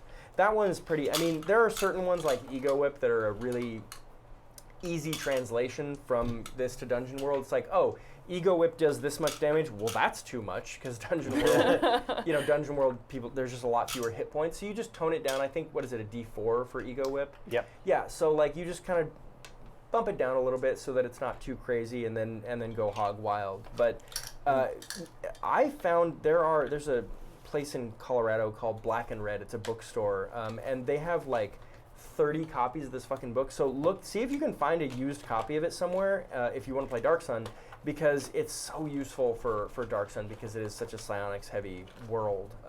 Just having a copy of the 2nd ed psionics handbook is real nice. 3rd ed is fine too, but 2nd ed is not going to get into the discussion of 2nd edition as a system, but this book and the psionics within it is really, really good and really cool. So that's a long-winded way of saying basically do some game dev type shit to retrofit it, and then I will have a document for you guys to look at soon if you're a Patreon backer, and then you guys can see how this all works. Our character sheets, I think, are going to be on Patreon soon too. I've been not scanning them and basically being lazy, but I will get those up for you guys to peruse as well, so you can see what all of our heroes' character sheets look like. So Awesome. yeah, Nice. thank you Nice. for Right. asking. You leveled. I leveled. Do you know what talent you're picking? Well, I want to pick multi-class Dabbler, and then Oh. just pick a Yeah, that would be pick awesome. a new psionic power out of there, Yeah, which will take so- some time. Yeah, so it'll take some time. start of next week we Um, can. Yeah, that's a really fun thing. The way most people discover their psionics in Dark Sun is through it's just kind of it's just wildly manifests itself out of nowhere, which is like the coolest way to discover you have something, is just that all of a sudden just happens. So that's what happens for your character once we decide what psionic power manifests itself. And that's how I would recommend people run their games at home too. If somebody discovers that they have a psionic power, have it manifest randomly, because that is a lot of fun. and also like not telling the players that they have a psionic power, and then it just manifests. Feels like a real badass way to do it. Yeah, I did that when I ran a Dark Sun game back in 4th edition. I had some psionic powers that just like, I picked a certain number on the D20 that if they rolled it, then their psionic power would just manifest. Awesome. So I was like, so like one player had like a 17, and I'd just be waiting for them to roll a 17. And for some people, they got it their first session, but then other people would be like 3 weeks before they got it. And they had no idea that I was just looking for a number, so they weren't like, it was just like, oh, here it comes, there it is. And that's a fun mechanic, and such an easy like way to add a bit of craziness into a system. And you're with Dungeon World. It's a really good system. The chassis is strong. You don't have to worry about things becoming overpowered because, I mean, you always have a chance at failure. I mean, 6 and below fails, and that's it. And your modifiers are never going to be, at most, you might have a +3, but even at this point, these guys don't have +3 modifiers, so it's fine. I feel like even though my gloves do a lot of damage now, like with the explosion stuff, I also have almost 50% of the time done the same damage to myself. Right to yourself. Like every time. Yeah. Yep. I would love to have, I wish I had kept track of how much damage I've done to myself versus how much damage other things have done to myself. Yeah. In the future, we'll have to keep a running season tally of Gideon damage, but only to you. Right. Just Gideon's self-damage. Yeah. We'll have like a little chyron that goes across the bottom of the screen that says Gideon has damaged himself for 1,500 damage this season, or some ridiculous amount like that. So, awesome. Thanks for tuning in, guys. Kelsey. Oh, hello. That's me. Wow. All right. I don't have anything that's super interesting going on, so if you want to follow me on Twitter at Kelsey Kelsum, or I've got a ton of audiobooks that I'm working on right now, so if anybody out there is into paranormal romance audiobooks, do a search for my name on audible.com, and there's like 10 of them for you to choose from, with several more coming soon. So if that's up your alley. You into vampires or werewolves? That's what I always say. Yeah. That's the first question on my first date. Fractured Fairy Tale, got You one of into those vampires on there. or werewolves? And they'll be like, no. I'm like, what about zombies? And they're like, definitely not. And I'm like, well, this is not going to work out. I didn't get a chance to do the zombie book that I was supposed to Well, do. Made me sad. I know. you know, you've got other things. I have so many other random. A couple other things at least. It's not like, you know, you are not busy. You are not busy. That's the best way for me to say that sentence. Yep. Yep. Oh, what's up, Darrel? Hey, what's up? At Darrel Haynes on Twitter, at Darrel the Haynes on Instagram. Got a sketch team at Nerdist, the Burbs. We perform on the third Saturday at 8 o'clock. Third Saturday of the month, to clarify that. I'm on an improv team called Corvair. We pretty much perform every Sunday at the Nerdist School. And I do a Twitch stream Mondays and Fridays, 3 to 5 Pacific Standard Time on the Inner Gamercast channel. And just to clarify, when you said the third Saturday, you didn't mean the third Saturday that has ever existed. Yeah. You just mean the third Saturday of each Exactly, month. because then it's like, why would I third be day ever advertising? Well, I mean, existed. It's Right. happened already. it's Then it happened. repeats. I would be like, Thousands go of- look up the video when I did the third Saturday Sure. ever. That'd Yeah. be like Yeah. in the Yeah. Roman Empire. Yeah. Sure, because that's when time started, was the Roman Empire. Yeah. That's Yeah. when Saturday started. Oh, God damn it, Yes. you're actually right. Yeah. And also, I'm immortal. It's pretty interesting. Yeah, Well, that's there's that's that. like, you really There's buried that. the lead there. Yeah. How was Seattle Sketchfest? It's awesome. It's cool. Yeah, I did Seattle Sketch Fest. Went to Portland, and yeah, hopefully Nice. do more Sketch Fests. Did you so you drove up there? Oh yeah. Oh, that's it was great. It was That's crazy. a beautiful 18, drive, right? Yeah. 18-hour drive. Yeah, it is. It's a little boring through before and after Sacramento because it's all Yeah. just farms, but Yeah. you know, after that, once you get in Take the PCH, and it's Yeah. much better. well, yeah, but it'll be longer, but it would be it is a nicer drive for sure. But yeah. Good deal. Jordan? All right, I'm Jordan Pridgeon on Twitter. That's Jordan Pigeon. And you can also check out my work. I do a podcast called This American Lie, which is a parody of This American Life. And it's pretty funny, and I like it. I also have just appeared in a podcast for an episode, the most recent episode of Your One Mission, which also had Robert Chan, who is in the upcoming Phoenix Dawn Command segment here. Yep. So if you want all sorts of Saving Throw Show people on that, go listen to that episode. That's Your pretty One fun. Mission. Your One Mission. Right. Also check that out on iTunes. That's where you can also find This American Lie. You can also see my work in my sketch group, The Money Pit. Check out the Nerdist School YouTube channel. Some of our videos are up there.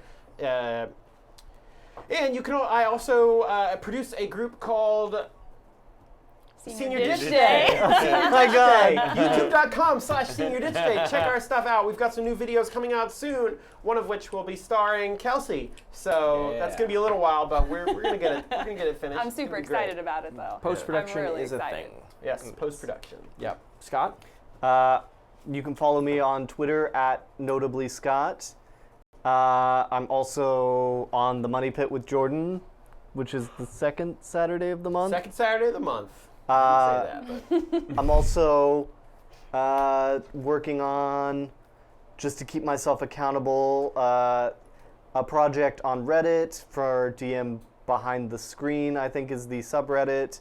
It's a project called Atlas of the Planes, where all of these people are putting in the, quote, canon stuff of all of the planes in the D&D world, and then writing little adventure hooks and all of this wow. stuff Oh, that you can cool. use in your own home campaigns. So I'm writing an article about the positive energy plane that I plan on posting this week. Awesome. Nice. That's cool. And I keep putting it off, so this is to keep me accountable to actually post that. Yes, do. And also watch Pitch on Fox. Oh yeah. yeah. In my That's on opinion, it is a lot of fun. It's actually got a really good fucking Twitter following. Like, it's actually really hot on Twitter, which is not a thing I thought I would ever say. It's hot on Twitter, y'all. Yeah, it's hot on Twitter. But I also, not only do I agree, I fucking care, which is the worst. But yeah, you can follow me on Twitter at Mrs. Shawn Graham.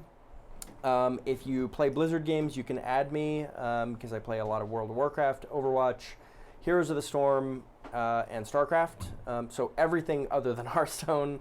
I mean, I like Hearthstone. I just don't have time. I have time for 4 games, but Yeah. not 5. Apparently. Let's be reasonable. 5's too much. Yeah, 5's too much. So you can add me. My name is Shawn Graham #1426. You can add me as a friend on the Blizzard fucking battle.net, I think is what it's called. Or they're changing it now. It's gonna Battle.biz. Battle.biz. Yeah. Battle.biz. Yeah.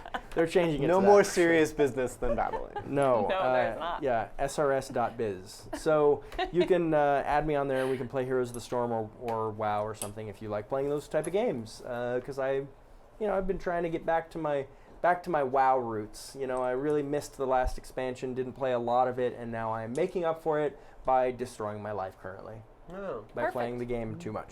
Perfect. I feel like I've been a little too productive recently, so maybe I'll start playing WoW. That's a great way to just destroy your productivity. I've found it's very effective for that. So thanks so much for tuning in, guys. We've only got a couple episodes left before the finale, so we'll see how many of these people survive. Probably none of them, Probably right? none. Probably none. Die. Thanks for tuning in, guys. Really appreciate it.